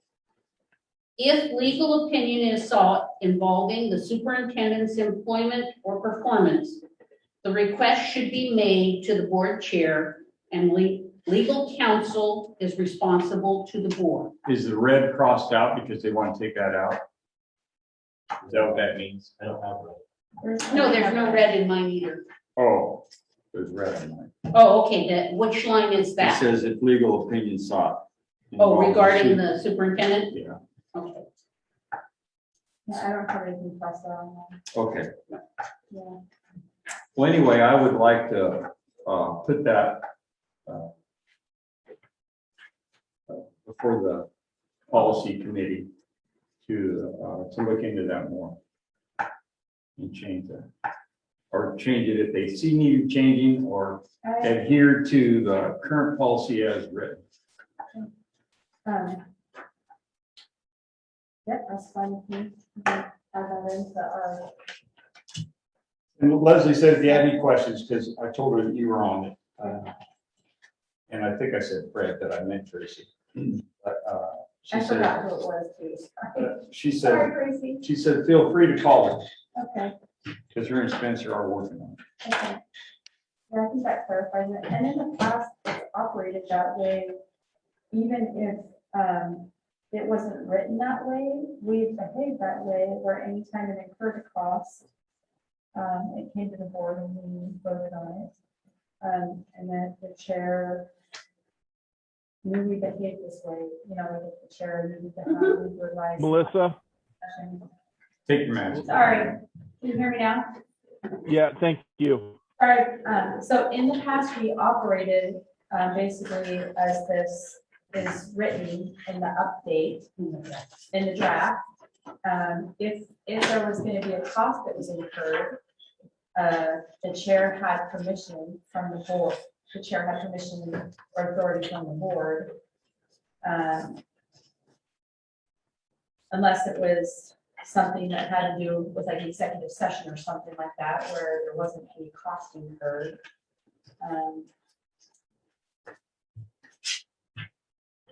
I mean, that's basically how we've done it in the past. Just- Okay. Yeah. Okay. Good, let's move on to public meeting ORS. And this is a little bit about what happened last Monday night. And anyways. So yeah, last week we postponed our board meeting at 5:45 due to a concern brought by the director of lacrosse that we did not properly notice the meeting and therefore needed to move it. She stated our meeting wasn't properly posted for the evening with the agenda available to the public, not signed the public meeting law. Although the district noticed the meeting with an agenda, it didn't appear on our website until 6 p.m. Because there was a confusion and concern, we agreed to postpone the meeting to tonight. In doing so, we wanted to move forward with a shared understanding of what constitutes a proper noticing of a meeting and what we can do in the future if we catch a mistake. I have a handout for you tonight to read as part of the board update from this morning. It was prepared by Lisa Freely, our JSD resident attorney. I also invited Ms. Freely here tonight to address any questions you might have or to clarify ORS 192.610. Has everyone had a chance to read this today? Okay. So I was going to have asked Ms. Freely if you could kind of help us just give voice to the issue of what it is you're writing. I received a call that asked me to clarify what the legal requirements were for noticing public meetings. In order to provide, besides what I just know based on 31 years of doing this, I pulled the statute, I pulled the Attorney General's manual, I shepherdized the cases out there to see if any courts had issued any opinions on what it required. But when you look at the statute, what the statute requires you to do, and by the way, part of this process, you guys actually began in July when you officially adopted a place where your notifications went. In other words, you have identified a media site, which is where you send all of your, it's where your budget notifications go. It's where, you know, if you actually post an RFP, they go there. There's all this kind of legal stuff that goes through this place. And I don't know the name of the paper. I know I think it's out of Albany. But I know that you've done that. And so then the question becomes, the statute requires that you have to give notice to people. And by the way, you do have, you know, your meetings, you know, at least the date of your meetings are identified ahead of time. So you have to give notice of the meeting date, time, and location, and the topics that you are going to be required, that you are going to be talking about. The idea is to give notice to people who might be interested in that topic to be able to know it's coming before the board and then be able to participate in that meeting, whether virtual these days or live, right? But the law doesn't specifically require that a board packet or an agenda be attached to that notification, right? And back in the day when we started, board packets were never digital. In fact, this law hasn't changed in decades. Okay, it has been pretty much the same for, I think the last time it changed was 1981. When I looked at the history of it. So back in those days, you didn't have electronic or digital ways of communicating. Board packets were photocopied. They were left by the front door. When you came in, you picked one up. And through the blessing of technology these days, Board Book is able to push that out. But so when you think about it, packets were never what was conditioned into the notice requirements of this or agendas. It just requires that you give people notice of what the topics are, which My understanding is the notice was provided to the media of the general topics that were going to be covered, the date and time and the location of the meeting, right? So that satisfied the legal notification requirements that the district had. There also are not a requirement to post in multiple locations. Most districts do, because what may be practical and what may be helpful is a completely different concept sometimes of what is legal or legally required.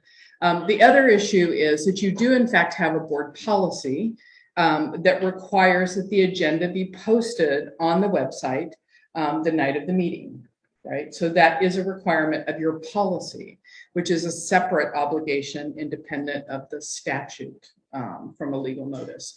Now, there is no time listed in the policy. So I can't argue that you technically violated the policy, because when you got notice, when the question came in as to why is it not on the website, it was, oh, we forgot, and was immediately posted on the website. And so, is 1 minute to 6, 10, 15 minutes to 6 in compliance with the policy? It's hard to tell, right? So I think technically you might have met the requirements. Practically, it probably didn't give people much notice of being able to look at it. And I would assume that would be somewhat of the benefit of being able to post it on your website. But again, that doesn't go to the legal requirements that the state requires in order for you to post and have a meeting be properly noticed. So I'm going to stop at this point and see if anyone has questions. Anyone have questions? Lois. So, we in July, was the Democrat Herald as our paper of record. What obligates them to publish anything of our meetings? Well, I don't think the law speaks to, obviously the hope is that when the media requests to receive these notifications, they do so for the purpose of being able to communicate that information. But when you look at what the law legally requires, it requires a notification. It allows the media to be that notification. It doesn't speak to whether or not the paper, that a condition preceding to that meeting being legal is that the paper actually posts it. So if the paper doesn't post it and has never posted it, how are we giving our public notice to reasonably calculated to give them actual notice, or to give them a list, I'm sorry, can't read the statute that way. There's absolutely no way to email Kyle Odegaard and to have the Democrat Herald publish any kind of notice to give our public any kind of notice that they might reasonably understand that we're having a public meeting, or to give them any of the topics of the meeting. And in the last 3 years, they've published one notice, which was a budget meeting in May of 2020. So for the last, who knows how many years, our public has effectively been barred from knowing, one, that we were having meetings, or two, what our agendas were, if they're not posted on our website. Again, an agenda itself is not a mandatory element of the So, notice Okay, requirements. let's pretend it's not Right. called an agenda. Let's call it, the notice shall also include a list of the principal subjects anticipated to be considered at the meeting. So whatever that notice is, whether it's an agenda or whether it's the list of principal subjects anticipated to be considered at the meeting, you're defective in that if our public cannot access it anywhere at all. And if the link in our meeting, which is a Zoom meeting, because we're now meeting virtually, cannot be accessed by the public at all. So is the question whether they could access the meeting or that it was properly noticed? All of the above. Right. So you don't. We're in violation of ADA because somebody can't come and participate. They can't contact the district to try and figure out what barriers there are to them being able to participate, because we pivoted last minute and went to an online format. So somebody, like, I can't even begin to list. You just basically explained to me that you read through the Attorney General packet on you know, the DOJ page of all the things that you have to do to be compliant, which is way more than what the statute says. I've read through it. It's been my handbook for years. You can't tell me that we're compliant in any way with that, with how we've been posting. And it's completely feasible and easy for us to upload the agenda and to have our link accessible and to make it so everybody can access and have access to us being a public body and knowing what our content of our meeting is so they can participate in anything that we have going on. You're obviously not relying, the district is not relying upon the posting of the agenda to qualify as their notice requirement, because there is no obligation under your policy to post it any earlier than the day of the meeting, right? It doesn't, whether it's the link or whether it's the agenda, people are not able to participate. And they're not able to find out what our list of principal subjects anticipated to be considered at the meeting. So I can read it again. The governing body of a public body shall provide for and give the public notice reasonably calculated to give actual notice to interested persons, including news media. They're ancillary to actual notice to interested persons that have requested notice. So there are people that have been requested that have requested notice that have been told no of the time and place for holding regular meetings. The notice shall also include the list of principal subjects anticipated to be considered at the meeting. I don't know why we're arguing about this when it's extremely easy and simple at the time that those emails go out to upload the same thing that comes to us to our district website where people can find it and know where to find it and have known where to find it, and to make the link available for Zoom in our calendar. We shouldn't be arguing about this. I think the question that has arisen is whether or not you had a technical violation and therefore didn't properly notice the meeting, or whether you had a practical impact of it that impacted the ability for people at the last minute to have access to some information. But clearly, I think there's two questions here. One is the legal component of whether or not you have legally met the requirement. And two is the component of practically, how do we engage the community in a decision-making process and involve them in our meetings? And those are two completely different questions, right? And clearly the policy cannot satisfy your notice requirement under the statute because it does not require that agenda to be posted any earlier than the day of the meeting. And yet you have to notice a meeting a minimum of 24 hours in advance. The other part of it is most school districts, in fact, do use their local newspaper as their official location for those notifications. That doesn't necessarily mean that's the only notification the district does, but that is the official notification, and they make it aware to the community that that is the location where it is. Now, I can't speak to whether or not the paper satisfies its obligation of posting it, right? They don't even consider us a district that they have any interest in. They don't even read our content. So no, they are not looking at our stuff and they're not posting our content. So we have a huge defect in that alone. Our obligation is to make sure that whether you want to call it an agenda or whether you want to call it a notice shall include a list of the principal subjects anticipated to be considered at the meeting, which I'm going to call an agenda because that's the easiest thing for us to do because we don't keep another such list. It's the easiest thing to do for us to post that to our website and our same that place, same that time for our community to be able to find and have it be there. And to have it be consistent, which we did for years. And it's an expectation of our community. So when I was trained in this through Oregon School Board Association, they said your usual and standard place for posting. They didn't say only the newspaper. So if it was Facebook, it was Facebook. If it was your website, it was your website. If it was both, it was both. And we've now defaulted and made an excuse of sending it to a newspaper, which isn't posting it and doesn't care. And now our community is barred from having access to that, and we're arguing about it. And that's unacceptable.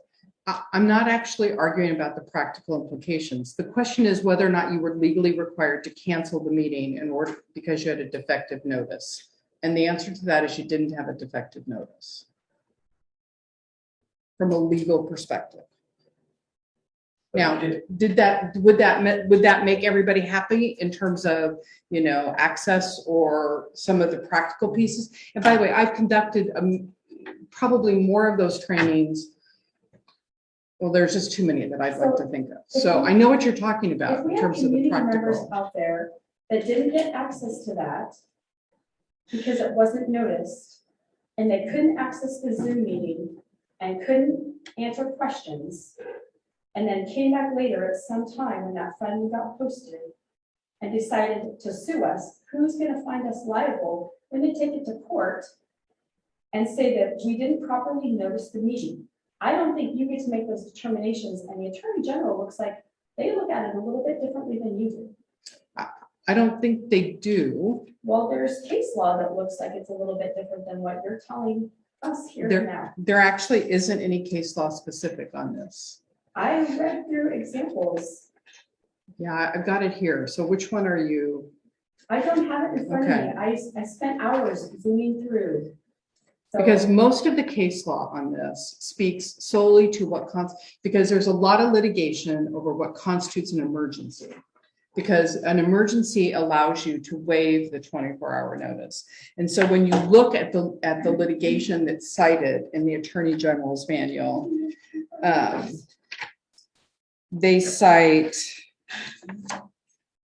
like there's one with the Association of Classified Employees in Salem Kaiser, but that was approval of a contract. It was basically a collective bargaining approval, didn't constitute an emergency.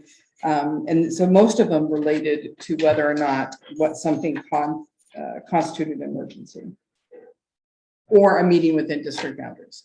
The only question I was asked was whether or not you had an obligation to cancel the meeting because the notice was technically insufficient. That was it. I don't think we declared an emergency, if I may here, and, but you did say we fulfilled our responsibilities by notifying the newspaper, so, and it doesn't sound like the newspaper actually posted, which is the, you know, the spirit of the law, if you will, right? So and let's just follow through with Melissa's, you know, scenario where somebody does want to sue us, so we did our end of things, and so they could sue the newspaper. They're gonna sue somebody. Yeah, part of it. Are we obligated to actually make sure that it gets posted, which would be easy? Well, no, you're obligated to provide it to someone who in theory posts it. Now, that being said, That's not what it says. no, it says you have to provide the notice. It doesn't say that it only counts if the paper actually publishes it. Now, I understand the practical consequence of what you're talking about. I'm truly not trying to, when you look at how these litigations occur, I mean, it would be some sort of declaratory type ruling that we'd be talking about here. In other words, someone would be seeking some sort of order from the court to require the board to communicate its notifications in a different manner, right? So it's not a traditional lawsuit in the sense of you trip down my stairs, or I run into your car, or you illegally fire me, and there are damages that get associated with that. Notwithstanding that, most districts don't like to get sued, right? So I would tell you that if what I'm hearing from Melissa is accurate, right, that this paper is not publishing your notices, then maybe you want to look at publishing in a different manner to make people available. But the point is, you probably met your legal obligation, even if it didn't satisfy the broader practical implications, which you now can decide how you want to satisfy that requirement. The question then becomes, Board Member Sotomayor, which is Sotomayor, sorry, is that the policy that we speak to on the agenda one, which is BDDC, can't be the part that satisfies your notification anyway. We can't rely upon that to satisfy that notification because you don't have to post that agenda under that policy until the day of the meeting, which would not satisfy the 24-hour notification requirement, which has also been what the district's practice is. I understand what you're saying, and actually, I don't know if we need to get hung up in the weeds on this, and I think we could all agree that the way we've been doing it could probably stand for improvement. So, and I don't know how to go about that, and I did hear you say that, you know, that's not the only way to publish a notice, and it just seems like, I actually got on the website today, it's $1 for 6 months, and that paper's not worth me spending $1 for the next 6 months, so I couldn't see if it was posted or not, but I think we could find a more effective way to post this. And so my next question to you, moving forward, if you will, can we simply post it on our district Facebook page? Okay. You want, well, I just wanted to add, so typically we post it on our website as well, right? So in this case, it wasn't posted on our website, but it was legally posted. I think moving forward, this may never happen again, but if it should, the idea is that if we forget to put it on our website, we can continue to have a meeting that night. We don't have to postpone it or cancel it because we have met our legal obligation, is what it's really saying. But in practicality, we are trying an attempt to put it up on our website as well, so people have that. In fact, it went up at 6 o'clock that night when we got reminded of the fact that it wasn't on there. So it was like, oh, okay, sorry, and we put it on. So even there, it doesn't give a time of day for that. It gives, you know, that we need to post it. Now, practicality, right, is what Lisa is saying. You know, there were people possibly that were looking on our website, didn't see it that day. And for that, we apologize, and, you know, we try to, you know, be communicative and change, you know, and have that also. But the question for us was having to move a meeting when it takes a lot of time and effort to put a meeting together. So we wanted to be careful about moving meetings, and we thought coming forward, you know, moving forward to make sure that we have a clear understanding of this. If this happens again, we don't anticipate it happening again, but it should it happen again, then we can continue to meet. Melissa, is there something else you want to say? Or I guess I'm gonna say that I don't agree if it's not posted to where our public can have access. Just like, if we're not even responding to our regular meetings as we would for an emergency meeting and giving the quality to our regular meetings that we would be the sound as we would with an emergency meeting, we're in a really bad position for our community. And that really concerns me. And we've had contracts, we've had topics. We sit here and we're like, no, we don't have any public comment. Nobody's turned in any questions. Well, you know, you go back and you find out that nobody's been able to access the link, that there hasn't been an agenda posted, and that the only people that have gotten the email are faculty, staff, and Kyle Odegaard and our board.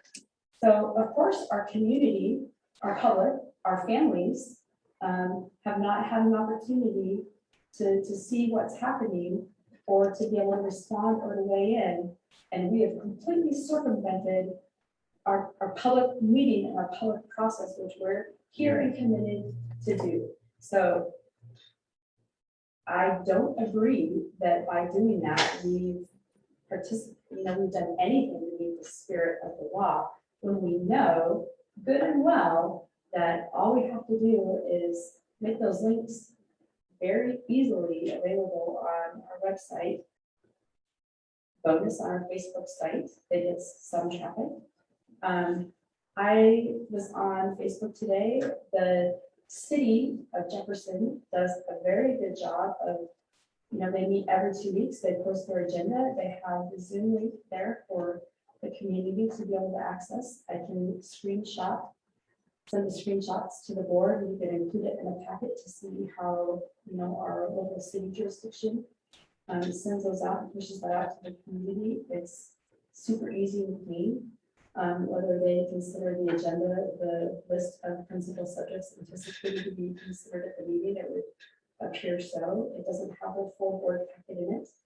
We clearly don't need to do that, but they want to make sure that anybody in the, Jefferson City boundaries is able to participate in that. I would hope that we would want to do that for our district. It's not difficult. It should be one of the basic steps involved, just as those board minutes go out, not minutes, I'm sorry, just as soon as those board notices go out to us in email, they could be posted as a second step. We shouldn't have to argue about it. It just needs to be taken care of because that's the right thing to do. So I kind of see this as two different pieces. One is what I'm hearing is a need to be more communicative so that our community knows what we're meeting. But the other, and the point I think that I'm making, Lisa's making, is the idea of the fact that we moved a meeting. You wrote that we're not complying with public meeting law. We're addressing that issue tonight. And so we can look at and continue to talk about how we notice our meetings in a proactive way that engages the community. But legally, if we don't put a link or if there's not on our website one month, we can still meet and we can still do our business. And then we can look to do better next time, and we can talk about, oh, why wasn't this, we typically do it on our website, wasn't on there this time, oh, made a mistake, we'll get the information out or we'll do better next time. But we can still meet, and I think that's the important thing to look for. if you pivot day up to an online meeting and the public can't access it and they can't get to the Zoom link, then you regard your community, which we can't deny access to the public. There's a whole entire beyond this ORS that lists all of the things that you can't do that you have to be able to provide people access to. So if you block out your public from being able to participate, we still have a defective meeting, right? We had no way to notice our public that afternoon when you moved us to a Zoom meeting because of potential COVID exposure. So, which nobody knows about, right? So if somebody was planning on attending last Monday's meeting and being here in person, and they come and there's no way to notice anything, we're not posting anything, we've still not made that available. So again, like there's more to it than just this thing that we're arguing about. That's not the full picture of everything that's happening. We may need to have like a full training on public meeting, fulfillment that we need to sit through to make sure that we're compliant. I don't know. We heard our attorney tonight, and we have a full, county. Our attorney of record is Karen Vickers at Shannon Meadow. So we designated her in July. This is who you sought legal opinion from WESD to argue about this. Okay, so, we've heard both sides of this, and I think we all have learned something here. And hopefully, like what Brad's saying, this doesn't happen again. It doesn't happen again. And, we do want to be authentic, and we want to be transparent. And, I think the decision, even though we legally met the law or the ORS by what the law says, I think, I know it was an inconvenience on some that were here last week, but I think that I made the right decision by canceling that meeting. So hopefully this will never happen again. Amber. Yes, I just want to point out that in July, it started that all board meetings have to be online. So no matter, so even when we meet in person, it's via Zoom. So nobody's ever barred from a board meeting. I think that's what Melissa was saying, is that link wasn't on there or something. But anyway, we're gonna move on from here. Can I just add one more thing? Sure. How, and I heard Melissa say a couple times, sitting arguing about it, and we did, and it was dysfunctional that before the chairman decided to cancel the meeting. And I think because all the board members were on that text message, I would like to make that a matter of public record. The text messages on how we got there, and then even moving forward, and I heard Brad say, that he was involved with the decision making, whether or not we have a board meeting. To me, it just seems pretty obvious it should be between the board. Yeah. Board members. Actually, he did not make the decision. I made the decision. No, but the discussion and the argument was from more than the board. Yeah. And I would like for those text messages, because the whole board was on them. I made a comment, Melissa commented. So Brad was not on that, he was not involved in that. It came from our secretary, who's the board secretary. Those were the comments that came from. Right, and I think the decision should be the board's. It was my decision. The debate should be the board's. I see what you're saying. Carrie, can I contribute? Tracy, Yes. did you want to say something? Yeah, my hand's been raised for a while on the video screen. Oh, it's so small, I couldn't see it. Yeah. Okay, so I hear what Melissa's saying, so I want to contribute just a little bit more to this conversation. Back in 1981, the infant wisdom of our glorious legislature that brings forth legislation on how boards are supposed to act, function, conduct ourselves, so on and so forth. One of the most important things that I think that they didn't take into consideration is that not everybody buys a newspaper. Okay. Not everybody who gets their newspaper reads their newspaper from front to back.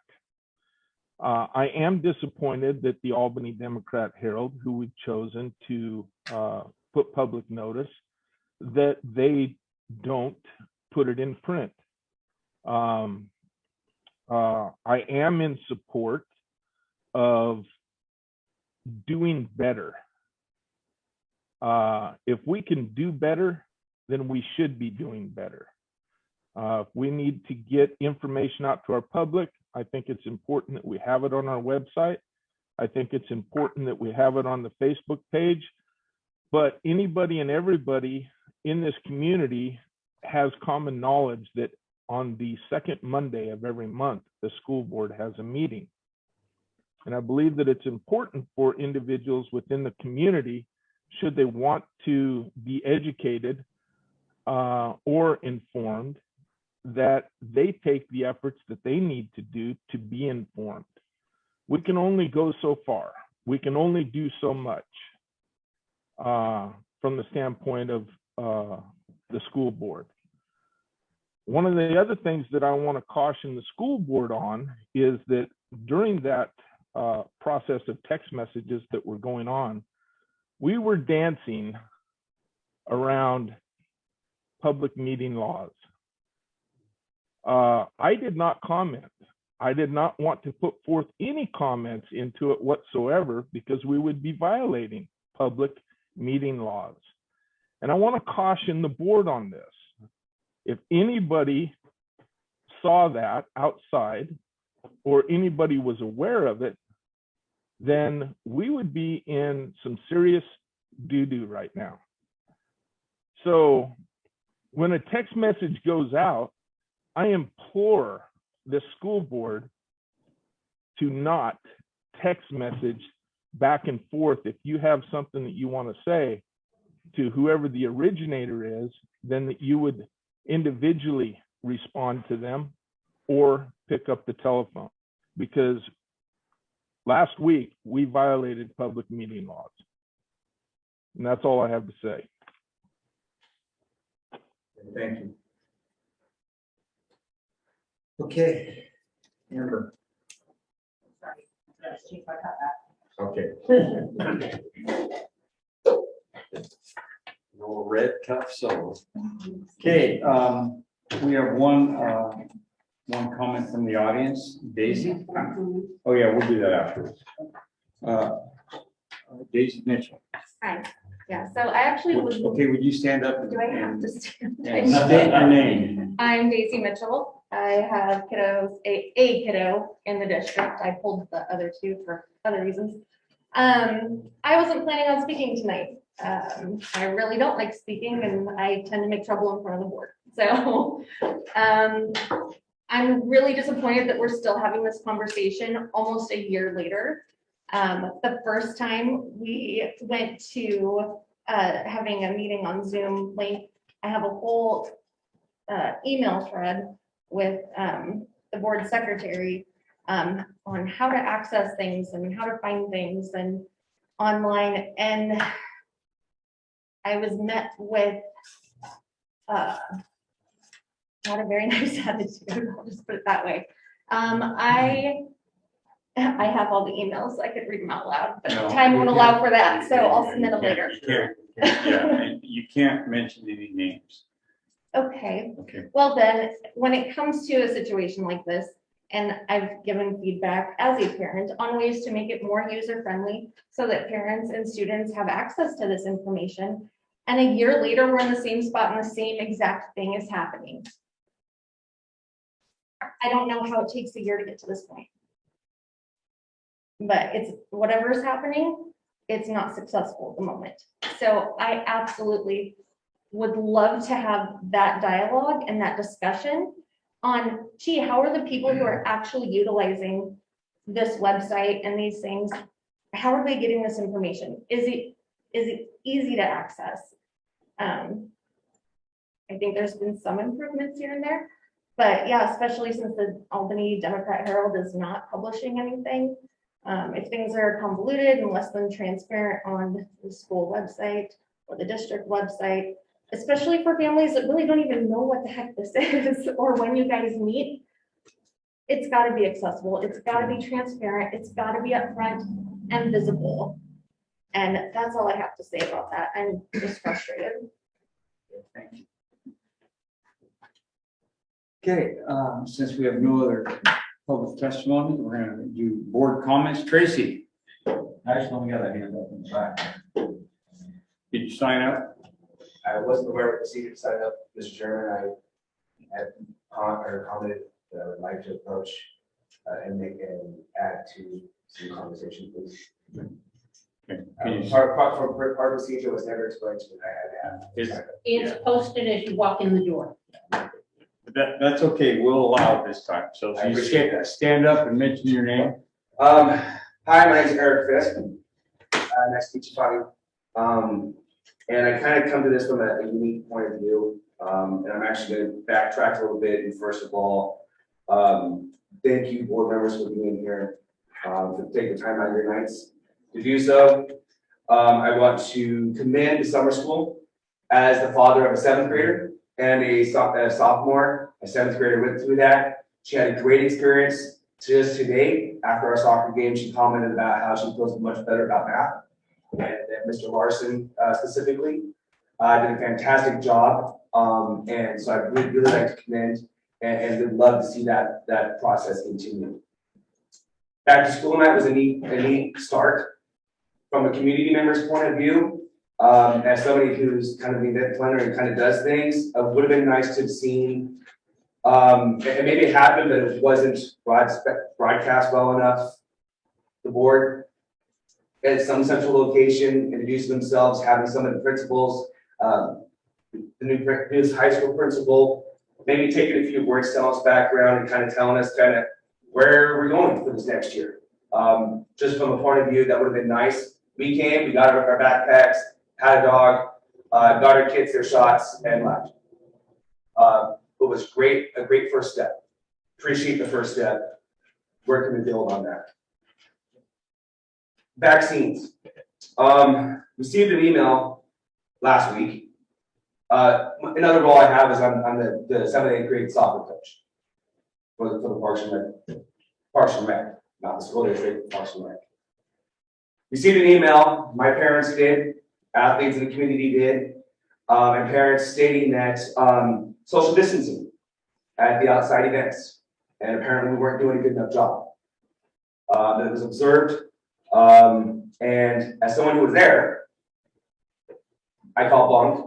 But I want to tell you that we took it upon ourselves to spread ourselves out at our game tonight, because part of the email stated that if we don't do better, there won't be middle school sports this year. Clearly written in the email. I call bunk. I also call it an issue with authority. Parks and Rec is run by the Parks and Rec, not by the school district. I understand the correlation and the relationship between the Parks and Rec and the school district, and appreciate the Parks and Rec is going to step up in 1993 or 94, whatever it was, to take over the program. And I understand there's funding that does that. I'm not speaking to you as a representative of the Parks and Rec. I'm a coach and I'm a parent. So as far as authority, I don't feel it was that wasn't the place there. And I was met with a lot of, what is this? I dealt with it all night with parents. Why can't I come to my kids' games? Now you're threatening to cancel. That's not okay. These kids need sports. They need their outlets. We're outside, we're distanced.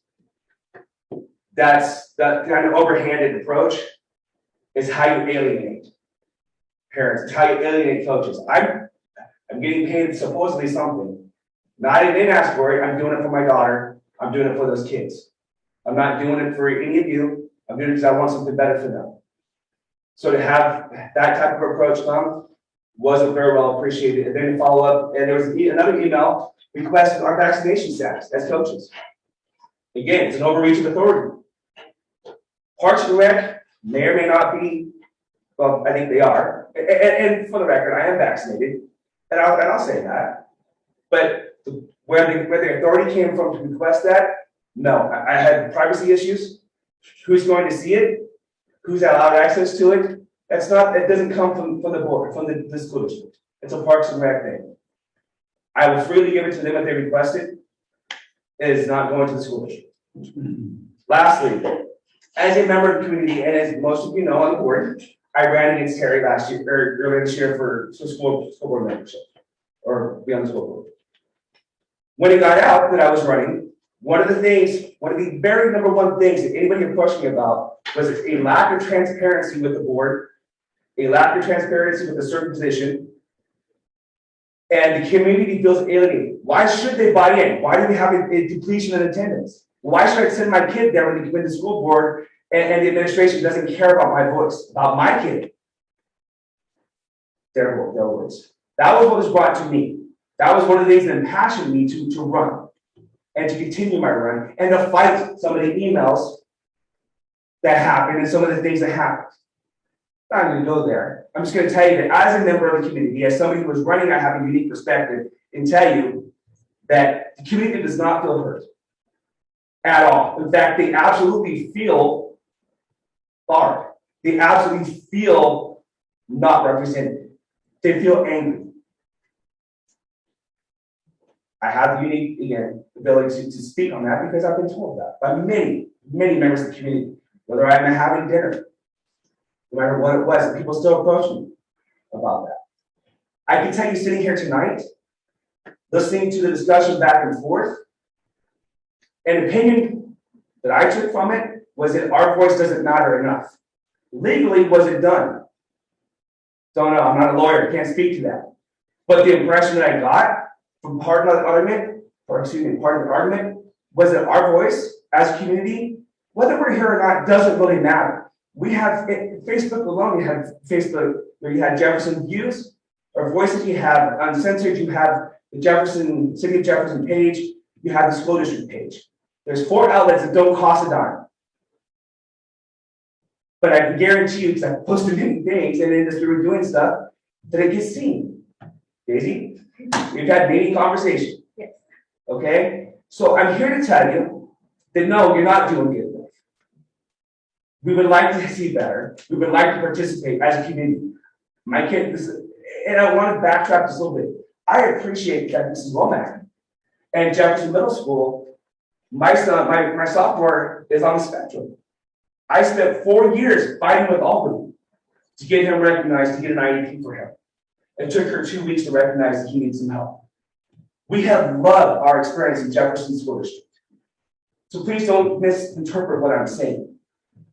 I wouldn't take my kids anywhere else, and we promised and committed to stay here no matter what happens politically in the state. Our kids like it here. My kids have gone from D students to A and B students. Thank you to the staff. So I appreciate that. Can you do better? Yes. Do the people in this community deserve better? Yes. Do we as coaches who are working our tails off with these kids? Yes. And I guarantee you, those kids know this. Those kids hear when the email goes out, oh, we may cancel your season because of this and this. They hear it. And I can tell you right now that my kids' output today was far less than standard. They were not as interested. They didn't want to be there as much. They felt rejected. They felt that they didn't matter. So if you think that it's not being seen by those kids, you're wrong. Thank you for your time. Thank you, Eric and Daisy, for your comments. Okay, board comments, Tracy? Can you hear me, Tracy? Yeah, the unmute button's not working that well. I just wanted to say thank you to all the staff members, administrative and campus-wise, that participated in the back-to-school evening. It was a real nice event to be able to attend and to serve the community. Couldn't have done it without Fred. I think he has a little less hair on his hands, just like me, because of the barbecue. But I was really pleased with the overall participation from staff and administration, and I'm glad that the swimming pool was open. I know we gave out an awful lot of backpacks. I did expect a greater participation level, but you know, this is the first time that we've done this in this fashion. And I'm looking forward to increased attendance next year. I'm really hoping that we're able to do that next year as well. It just builds an excitement for the kids returning to school. You know, under the guise of COVID and what has transpired and taken place for so many months, it was nice to see the kids running around and having fun. So that's what I want to contribute to tonight as far as a board comment. Thank you. Thanks, Tracy. Fred, anything you want to say? Yeah, I have pages here, but it's already hard enough to get people like me. So I see everybody's wanting to go home. I want to go home. So I'm going to shorten it up, prioritize some things. And by far the most important thing that I've done since we last met is I toured all three, the middle school, the high school, and the elementary school. And it was amazing. I was literally blown away at the staff and how the schools are run and the curriculum. And I wish, you know, maybe I was born too early. If I went through these schools and their teaching methods and how they're doing things now, I probably would have done well. I did not do well in school, and 90% of that is probably my fault. But there's that 10% that might have triggered something. So I'm telling you what, that was the most important thing I had to say tonight, is how blown away I was at the school, and just like Tracy was saying, that you know, from the administrators to the custodian, everybody in between. So I thank all of you very, very much for the job that you're doing. And then I also had the chance, not related to the school, I do work with other entities, and I had the chance to tour the Willamette Career Academy, where I believe we're sending 9 students this year. And again, totally blown away why this isn't more mainstream. And it's a trade school for high school kids, and totally blown away by the program that they've got on there. And I think we're incredibly fortunate to have some students going there. And then just here's another piece of good news is, we got some low hanging fruit, what I call low hanging fruit. I heard Brad talk about communications important. I don't think anybody disagrees with communications is important. So I want to be very specific on this, so everybody knows what I'm talking about. The district's Facebook site, is a great way for us to communicate. And the not so good news is we don't. And what I mean by we don't is we use it as a bulletin board instead of a two-way communication device. And so in the past year, and I sat down, I counted, there's 17 questions that was posted on our Facebook page. Wanting to know everything, and I wrote out every single one of them, and they were simple.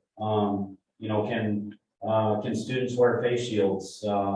Are town hall meetings Zoom recorded? Are online schools still options? School bus times? A lot of things we're talking about. 17 questions, 0 replies. We have got to do a better job. 0 replies. So, and at the same time, I look at it as low hanging fruit. It's good news because that's an immediate way. Starting tomorrow, we can start doing better communicating with the public. The only other thing I have, and we have an attorney here, the online complaint link that we're required to have is not working. And that's, I believe, a Division 22 violation. Am I right there? Depends on which of the links you're talking about. You It's gotta the have a couple of complaint them. link. It's the only way to file an online complaint that I can find.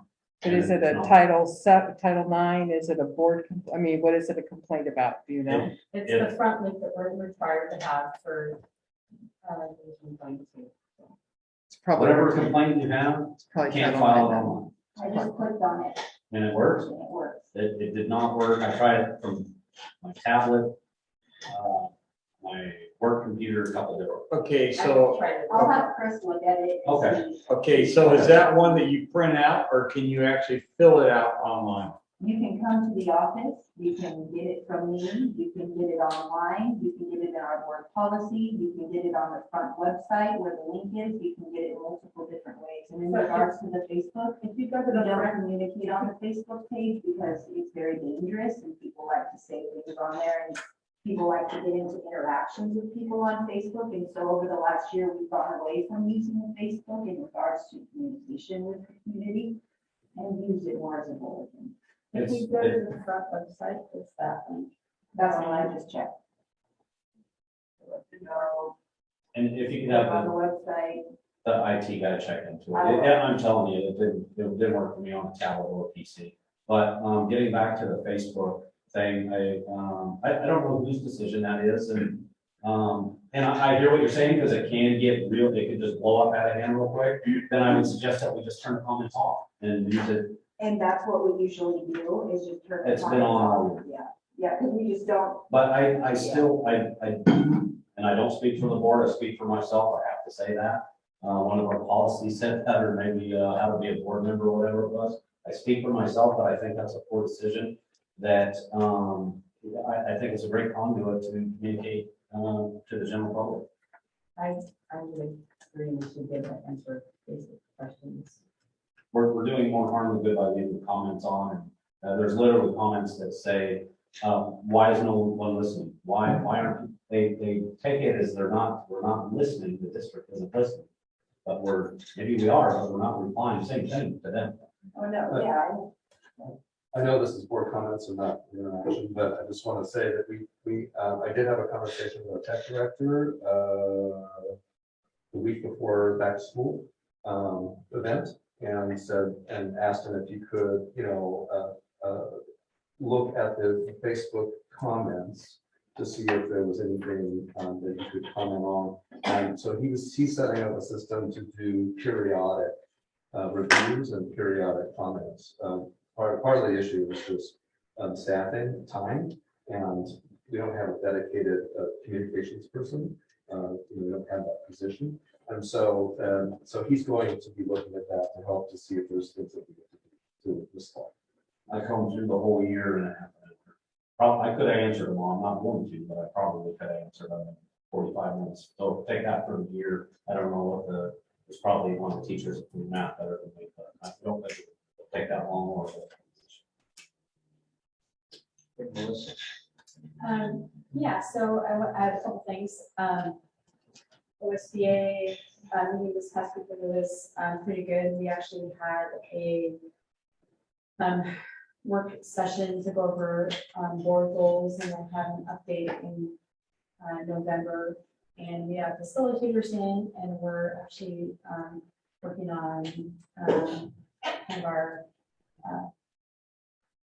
equity goals and what that's going to look like and how that's going to impact like OSBA's goals, and then whether we'll have a position and what that might look like. And we were tossing around a Jedi. We've got a Jedi name picked out. It's justice, equity, diversity, and inclusion in there. So we're kind of trying to,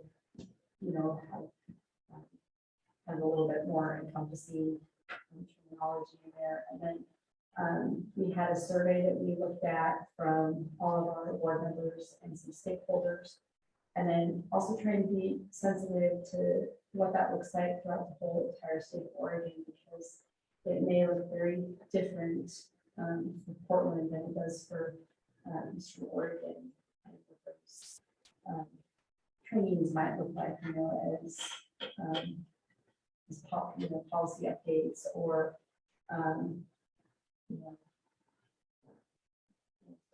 initiatives and stuff get rolled out. So it was a really good work session. So really looking forward to that work over the next couple of months. If I'm on the board past January, I would expect that work to continue, but at least for November, December, we have two more work sessions planned. And then I had some questions about the mandates and how that was impacting our staff. How many exemptions we have and what that's looking like. And I'm hoping that understanding how some other districts are working through those and some other agencies are working through those. And I'm hoping that's going seamless for our employees and there aren't really being any barriers put up for our employees. So could you speak to that for the board?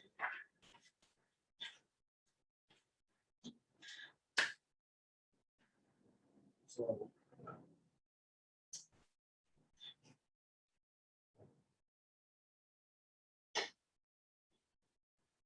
board comments. Is this another agenda item? Is this a board- is this- Yeah. What are we looking Well, at? I'm asking a question. We've always been able to ask questions or board comments, so. So there's processes that we're following that are very consistent across the board with all school districts.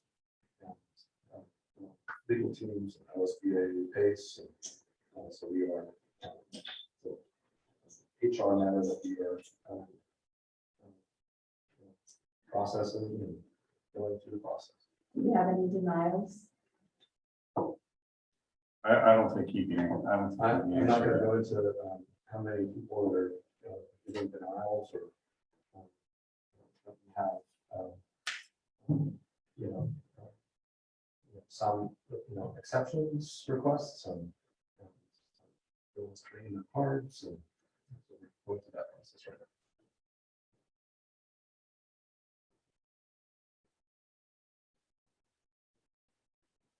Can you send out an email to the board explaining your processes?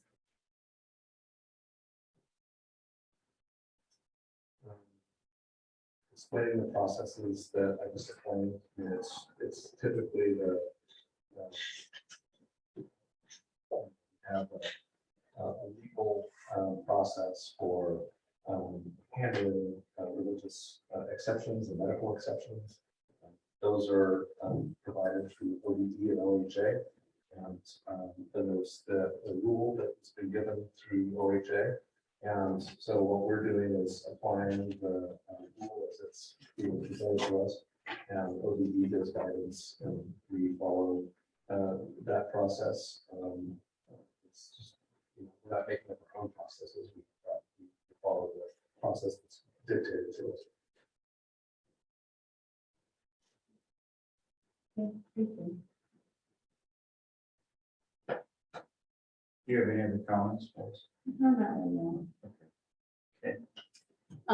I've been enjoying watching I live right on one of the bus routes, and so I've been enjoying watching students wait for the bus in the morning, and haven't seen any masks traded, but everybody has their mask to get on the bus. And I was tickled to see that the middle school is doing swimming lessons for their first PE. Thank you. So, you know, we had this opportunity to do board comments to kind of tell a little bit about what we do and how we kind of look at things in different ways. And I always like to do it in a thankful way because, you know, I thank every one of these board members for the time that they give to work hard and diligently at being able to teach children and being able to have that ability that we have some responsibility behind our future here in Jefferson and in this country. And so I thank each and every one of you guys for the job that you do. And I thank the community for coming in here and talking to us and telling us what your concerns are, because we don't always get to hear that. I know some board members hear it more than others, but it's nice to know that, you know, that you're concerned. And Eric, to hear the positive that you said about the school is what probably, you know, yeah, we could always do better, and because we're not perfect as a district, as a board. But to hear the progress that we're doing by hearing about your daughter, it just touches my heart, man. That's what we're here for. You know, when we come on a board, we rarely hear that kind of stuff. We hear the complaints and what we're doing wrong, but we rarely hear what you said. And I appreciate that. You know, and I want to thank everybody in the district office. You guys do an incredible job under so much pressure. I mean, I don't know how you do it. I couldn't do it. I mean, I talk to Brad a lot and I hear about the things that are going on there, and it's just amazing. And having to do the finances in the district with this much money to get it as straight as it is. And then I hear Fred say, man, I'm amazed. This looks so good. We're doing something right. Are we perfect? No. But we're going to continue on. And in Amber, you know, you got to put up with all of us. And you got to put up with that over there, you know. So I thank you for what you do there. And then you can't say enough about our teachers and our principals and the administrators and the support staff. I mean, you guys do an incredible job in an incredible stressful time. Thank you for what you do. And then, you know, last but not least, the person in charge of transportation. I mean, it's amazing, you know, of what you do. And to get all those kids in line and all those bus routes to make sure. I mean, today I was coming home, there's a car wreck and they closed the road, and I was thinking about that. And how do we get those kids home? You know, there's just so much involved in school, and it takes so many people to do it. And we're just a big cog that tries to work together. And are we going to get it all right every time? No. But you know what? We're not here to be perfect. We're here to do the best job that we can do. And I just want to thank each and every one of you. So with that, you deserve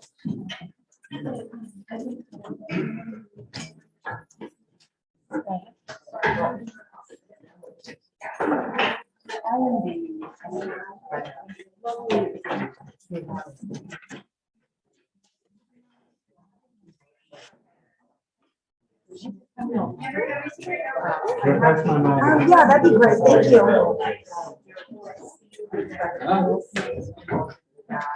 Oh, yeah. You know, school buses still?